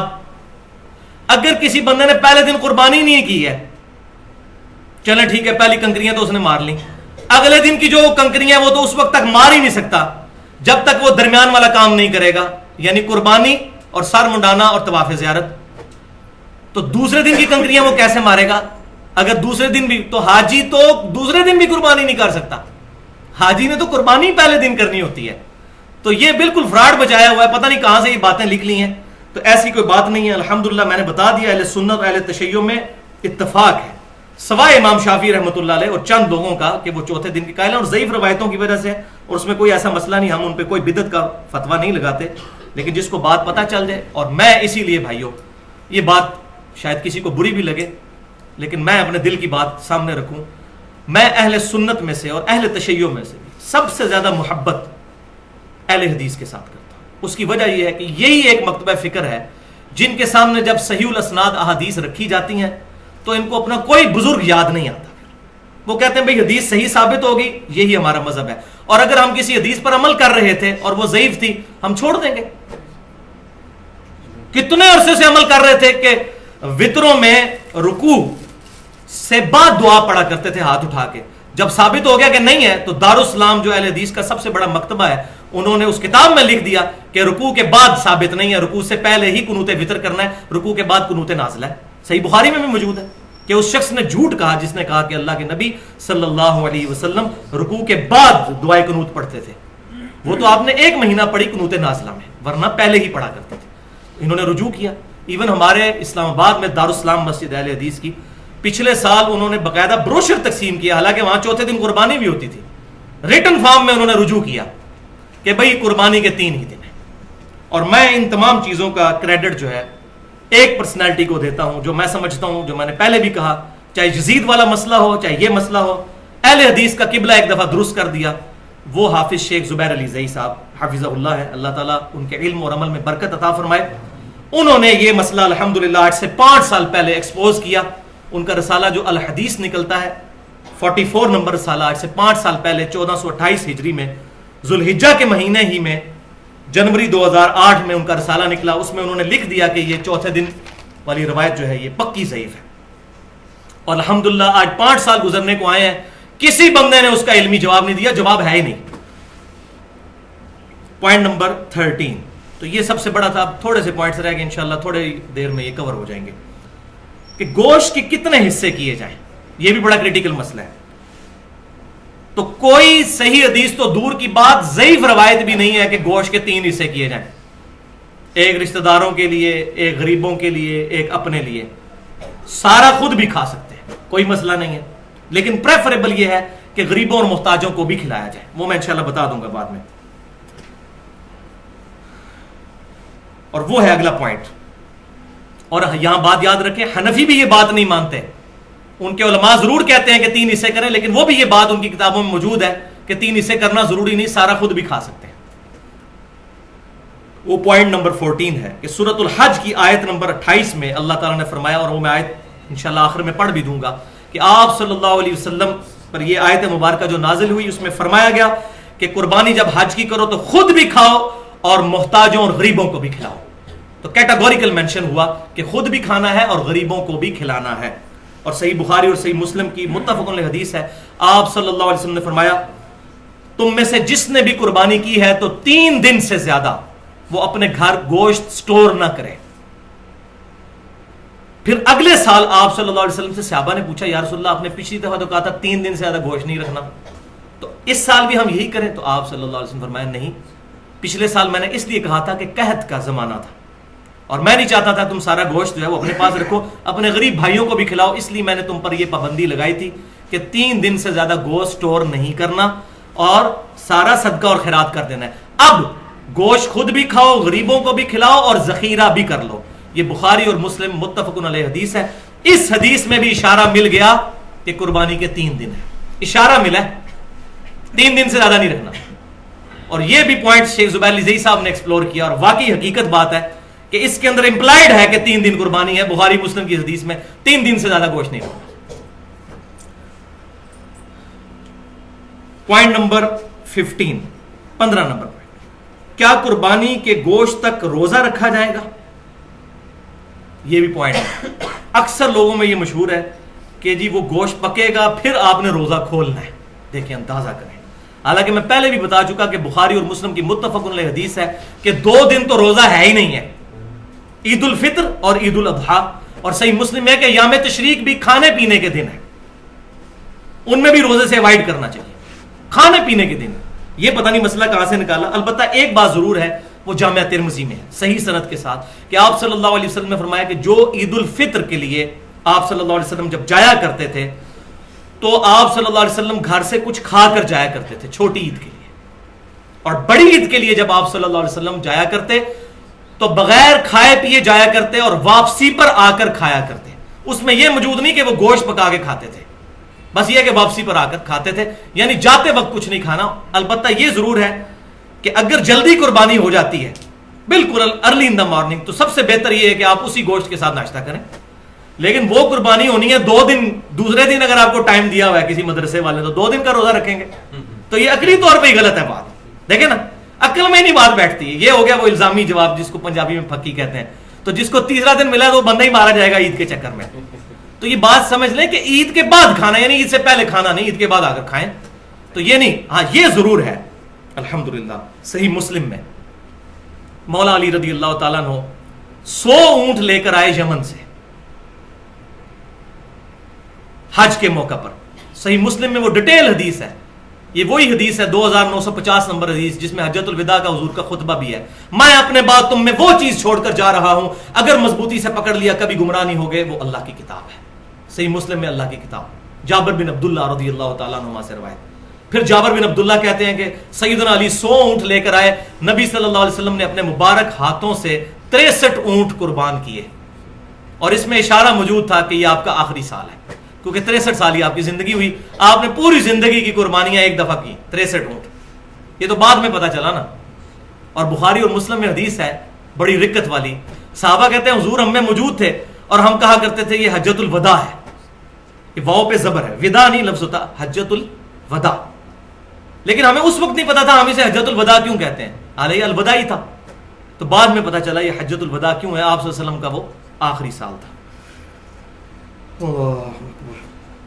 تو حجۃ الوداع کے موقع پر آپ صلی اللہ علیہ وسلم نے 63 اونٹ اپنے مبارک ہاتھوں سے قربان کیے، اور پھر 37 اونٹ سیدنا علی کو کہا کہ تم قربان کرو. تو سیدنا علی نے وہ 37 اونٹ قربان کر کے 100 کا ہنسا پورا کیا. پھر جابر بن عبداللہ کہتے ہیں آپ صلی اللہ علیہ وسلم نے حکم فرمایا کہ ہر اونٹ میں سے ایک ایک گوشت کی بوٹی لی جائے، 100 اونٹوں میں سے، اور پھر اس کو ایک دیگ میں پکایا جائے. یعنی 100 اونٹوں کی ایک ایک بوٹی لے کر وہ پھر دیگ میں پکائی گئی. پھر گوشت اس کا تیار ہوا تو جابر بن عبداللہ کہتے ہیں پھر ان دونوں نے بیٹھ کر کھایا. کس نے؟ نبی صلی اللہ علیہ وسلم اور سیدنا علی رضی اللہ تعالی. تو لیکن یہاں پر یہ کریٹیکل مسئلہ بھی سمجھ لیں کہ اونٹ کا گوشت کھانے سے وضو ٹوٹ جاتا ہے. یہ صحیح مسلم میں حدیث ہے. آپ صلی اللہ علیہ وسلم نے پوچھا گیا یا رسول اللہ صلی اللہ علیہ وسلم ہم بکری کا گوشت کھا کر وضو دوبارہ کریں؟ فرمایا مرضی ہے، کر لو، ٹھیک، نہ کرو تو کوئی حرج نہیں. پھر پوچھا اونٹ کا گوشت کھا کے، فرمایا کہ اونٹ کا گوشت اگر کھاؤ تو پھر وضو دوبارہ کرو. اس میں وہ جو ایک عجیب سا قصہ مشہور ہے کہ وہ کسی صحابی کی ہوا خارج ہو گئی تھی تو آپ صلی اللہ علیہ وسلم نے فرمایا جس نے اونٹ کا گوشت کھایا وہ جا کے وضو دوبارہ کرے. وہ روایت کوئی ثابت نہیں ہے. اس میں تو واضح صحابی خود پوچھ رہے ہیں کہ بکری کا گوشت کھا کے، فرمایا نہیں کرنا، اونٹ کا گوشت فرمایا کرنا ہے. تو اونٹ کا گوشت کھانے سے وضو ٹوٹ جاتا ہے. وضو، غسل، تیمم اور طہارت کے مسائل پر میری پوری گفتگو ہے اہل سنت پاک .com پر، مسئلہ نمبر 42 کے نام سے 2 گھنٹے اور 20 منٹ کی، اس میں نے ڈیٹیل کے ساتھ احکام بتائے ہیں. اب الحمدللہ 5-7 منٹ میں یہ آخری 2 پوائنٹ کور ہوں گے اور ہماری یہ گفتگو الحمدللہ کنکلوڈ ہو جائے گی. Point number 16، second last point, کھال کا مصرف کیا ہونا چاہیے؟ کیونکہ کھال تو بڑی مصیبت بن گئی ہے. پہلے تو خالی مولوی لڑتے تھے کھالوں کے لیے، اور ان کا بس چلے تو آپ کی کھال بھی عید والے دن اتار کے لے جائیں اور جا کے اس کو بیچ کے تو اس سے جو ہے چندہ اکٹھا کریں. لیکن اب سیاسی جماعتیں بھی میدان عمل میں اتر آئی ہیں. خصوصاً کراچی شہر کے اندر تو عید قرباں پر قتل ہو جاتے ہیں کھال کے چکر میں. وہ 1,500-2 ہزار کی کھال ہوتی ہے اور بندہ مار دیتے ہیں. یہ کھال ہم نے لے کے جانی، وہ کہتے ہیں ہم نے لے کے جانی. پھر ایک ایک مکتبہ فکر میں، بریلویوں میں، دیوبندیوں میں، اہل حدیث، اہل تشیع میں، ان میں بھی جتنی پارٹیاں بنی وہ آپس میں کھال کے پیچھے لڑتے ہیں. اور بعض لوگ تو بیچارے صرف اس لیے 2 قربانیاں کرتے ہیں کہ ایک پارٹی کو ایک کھال دیں گے، دوسرے کو دوسری، تاکہ دونوں خوش رہیں. ٹھیک ہے، یہ بالکل حقیقت ہے. اور یہ سارا مسئلہ جو ہوا ہے نا وہ ہوا ہے فتنہ مال. میں پھر ریپیٹ کروں گا، مسئلہ نمبر 51، 1.5 گھنٹے کی گفتگو، رزق حرام، فتنہ مال اور دنیا پرستی کا انجام اور اس کا علاج. آج تک کسی بندے نے رزق حرام پہ یہ گفتگو نہیں کی ہے. کیوں؟ کہ وہ پرٹیکولر آیات ہے ہی علماء کے بارے میں ہے کہ یہ حرام خور ہے. وہ ساری آیات میں نے پیش کی ہیں. امت کے بارے میں تو بعد میں ہے. جامع ترمذی میں صحیح حدیث ہے، ہر امت کا ایک فتنہ اور میری امت کا فتنہ مال ہے. تو میں نے ڈیٹیل کے ساتھ اس میں بیان کیا ہے. تو صحیح بخاری اور صحیح مسلم کی متفق علیہ حدیث ہے اس کھال والے کانٹیکسٹ میں کہ سیدنا علی رضی اللہ تعالیٰ عنہ کہتے ہیں کہ نبی صلی اللہ علیہ وسلم نے میری ڈیوٹی لگائی تھی اونٹوں پر کہ میں اونٹوں کی قربانی کے لیے ان سے پہلے جو ہے ان کی نگرانی کروں، اس کے بعد ان کی لگاموں کو اور ان کے پالان جو ان پر رکھے ہوتے ہیں اور لگامیں جو ساتھ ہوتی ہیں ان کو اور ان کی کھال کو صدقہ کروں، اور کسائی کو یعنی قصاب کو اس کی اجرت نہ دوں کہ اس کے کھال اس کے حوالے کر دی جائے کہ یہ اجرت ہے تمہارے قربان کرنے کی، اپنی طرف سے اجرت دو. یہ آپ صلی اللہ علیہ وسلم کی حدیث صحیح بخاری اور صحیح مسلم میں ہے. سیدنا علی کو آپ صلی اللہ علیہ وسلم نے کیٹاگوریکل مینشن کیا کہ اس کے ساتھ جو رسی لگی ہوئی ہے، لگام بھی لگی ہے، پالان بھی لگا ہوا ہے، جو جو چیزیں اونٹ کے ساتھ ہیں اس کی کھال یہ تمام صدقہ ہوں گی، اور اس کا مصرف وہی ہوگا جو گوشت کا مصرف ہے، یعنی خود بھی استعمال میں لا سکتے ہیں کھال کو. وہ صحیح مسلم میں حدیث ہے کہ آپ صلی اللہ علیہ وسلم نے کھال اپنے ذاتی استعمال میں لانے کی بھی اجازت مرحمت فرمائی ہے. یعنی گوشت بھی ہم استعمال کر سکتے ہیں، کھال بھی. اس وقت صحابہ کرام علیہ رضوان گھروں میں مسلح بنا لیا کرتے تھے کھالوں کا، ڈول بنا لیا کرتے تھے اس چمڑے کا، خود استعمال کر سکتے ہیں. اب مصرف کیا ہے اس کا؟ تو بھائیو پہلا مصرف تو یہ ہے کہ غریب رشتہ داروں کو صدقہ اور خیرات کیا جائے، کیونکہ قرآن پاک میں سب سے زیادہ زور جو ہے وہ رشتہ داروں سے حسن سلوک ہے.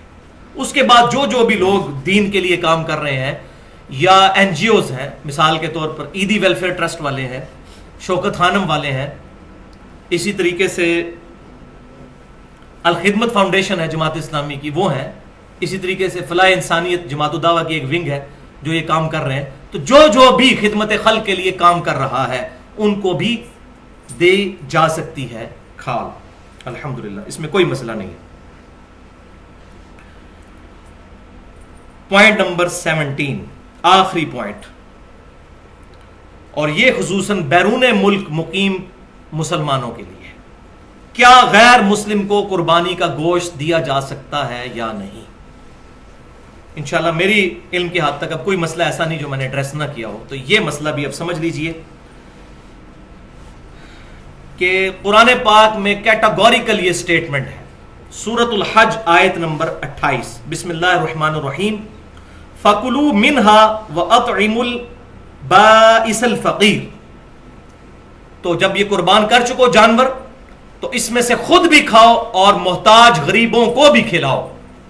اب اس میں غریب مسلمان ہے یا غیر مسلم، اس کی کوئی تفریق نہیں، اور نہ ہی کسی حدیث کے اندر یہ تفریق آئی ہے، تو اپنی طرف سے شریعت سازی کرنے کی ضرورت نہیں، بلکہ تالیف قلب کے لیے، جس طرح ہمارے پاکستان انڈیا میں بعض اوقات ہمارے گھروں میں کام کرنے والے کرسچنز ہوتے ہیں، ان کے تالیف قلب کے لیے دیا جائے تو بہت زیادہ ثواب ہے، لہذا غیر مسلم کو قربانی کا گوشت دینے میں کوئی حرج نہیں ہے اس آیت کے تحت، الحمدللہ اس پہ اہل سنت کے تینوں گروہ، بریلوی، دیوبندی اور اہل حدیث اور اہل تشیع بھی متفق ہیں۔ بعض ہمارے جو بریلوی اور دیوبندی علماء ہیں انہوں نے تھوڑی سختی کی ہے کہ نہیں، یہ چونکہ واجب عبادت ہے، ہاں صدقے والی عبادت ہو تو آپ دے سکتے ہیں، واجب عبادت میں نہ دیں، لیکن ان کے پاس ماشاءاللہ دوسرا ٹول بڑا اچھا ہے، وہ کہتے ہیں جی ہیلا کر لیں، کہ آپ کے پاس جو دوسرے رشتہ داروں کا گوشت آیا ہے وہ آپ کرسچنز کو دے دیں، اپنا نہ کرسچنز کو دیں۔ ماشاءاللہ ماسٹر ہے نا اس کام کے، تو ان کے نزدیک بھی پتہ ان کو بھی ہے کہ اس کا وہ حال تو نکالنا ہے کہ کرسچنز کو دینا ہے۔ اب ظاہر ہے کہ ہمارے ادھر کتنا غریب طبقہ ہے، تو وہ کہتے ہیں آپ کے گھر جو باقی رشتہ داروں کا گوشت آیا ہوا ہے نا وہ آپ کرسچنز کو دے دیں، اپنا والا کسی مسلمان کو ہی دیں، لہٰذا اس بات کی کوئی جو ہے وہ دلیل ان کے پاس نہیں ہے۔ صحیح بخاری اور صحیح مسلم کی متفق علیہ حدیث ہے جو میں پہلے بھی بیان کر چکا کہ آپ صلی اللہ علیہ وسلم نے 1 سال تو فرمایا کہ 3 دن سے زیادہ سٹور نہیں کرنا گوشت، پھر اگلے سال اجازت دی اور فرمایا کہ 3 دن کے بعد بھی سٹور بھی کر سکتے ہو، خود بھی کھاؤ اور غریبوں کو بھی کھلاؤ۔ میں نے اس لیے منع کیا تھا کہ وہ قحط کا سال تھا تاکہ تم سارا گوشت خیرات کر دو، لہٰذا اس کے تحت اجتہادی یہ مسئلہ نکلتا ہے کہ آج بھی ہماری گورنمنٹ آف پاکستان اگر کوئی قحط والا معاملہ ہو جائے یا کوئی نیچرل ڈیزاسٹر ہو جائے، جیسا کہ کبھی زلزلہ یا سیلاب آ جاتا ہے، تو گورنمنٹ آف پاکستان اگر ایک ایگزیکٹو آرڈر یہ جاری کر دے کہ جو قربانی کا گوشت ہے بس تھوڑا سا اپنے گھر میں رکھیں اور باقی سب گورنمنٹ کے پاس جمع کروائیں تاکہ ان غریب لوگوں تک پہنچایا جائے، تو یہ بالکل جائز ہے، یہ کیا جا سکتا ہے ایگزیکٹو آرڈر کے طور پر۔ تو اور الحمدللہ یہ کام کر رہے ہیں، ہماری جو تنظیمیں جتنی کام کر رہی ہیں، چاہے عیدی والے ہوں یا اس طریقے سے الخدمت فاؤنڈیشن والے ہوں یا فلاح انسانیت جو جماعت الدعوہ والوں کی ہے، ان سے ہمارا اختلاف اپنی جگہ جو ہے، لیکن جو اچھی بات کسی کی بھی اس کی تعریف کرنی چاہیے۔ تو یہ جتنے لوگ یہ کام کر رہے ہیں یہ وہی کام تو کر رہے ہیں، اور میں الحمدللہ میں بھی یہ پچھلے کئی سالوں سے قربانی ڈائریکٹ انہی لوگوں کو ہی دیتا تھا، گھر میں نہیں، کہ جو لوگ زلزلہ زدگان کو یا اس طریقے سے سیلاب زدگان کے لیے وہاں قربانی کرتے تھے اور ان کو سارا تقسیم کر دیتے تھے، تو لہٰذا یہ معاملہ ہو سکتا ہے، اس کی اجازت ہے۔ تو یہ الحمدللہ ایشوز جو ہے سارے قربانی کے حوالے سے کنکلوڈ ہوئے۔ اللہ تعالیٰ سے دعا ہے جو میں نے حق بات آج کہی ہمارے دلوں میں راسخ فرمائے، اور اگر جذبات میں میرے منہ سے کوئی غلط بات نکل گئی تو اللہ تعالیٰ ہمارے دلوں سے محو کر دے، ہمیں کتاب و سنت کو سلف کے منہج کے مطابق سمجھنے اور دوسروں تک پہنچانے کی توفیق عطا فرمائے، اجماع امت کو حجت مانتے ہوئے، اور جب کبھی ضرورت ہو تو قیاس کو جائز سمجھتے ہوئے۔ سبحانک اللہم و بحمدک، اشہد ان لا الہ الا انت، استغفرک و اتوب الیک، وما علینا الا البلاغ المبین۔ جزاکم اللہ خیر۔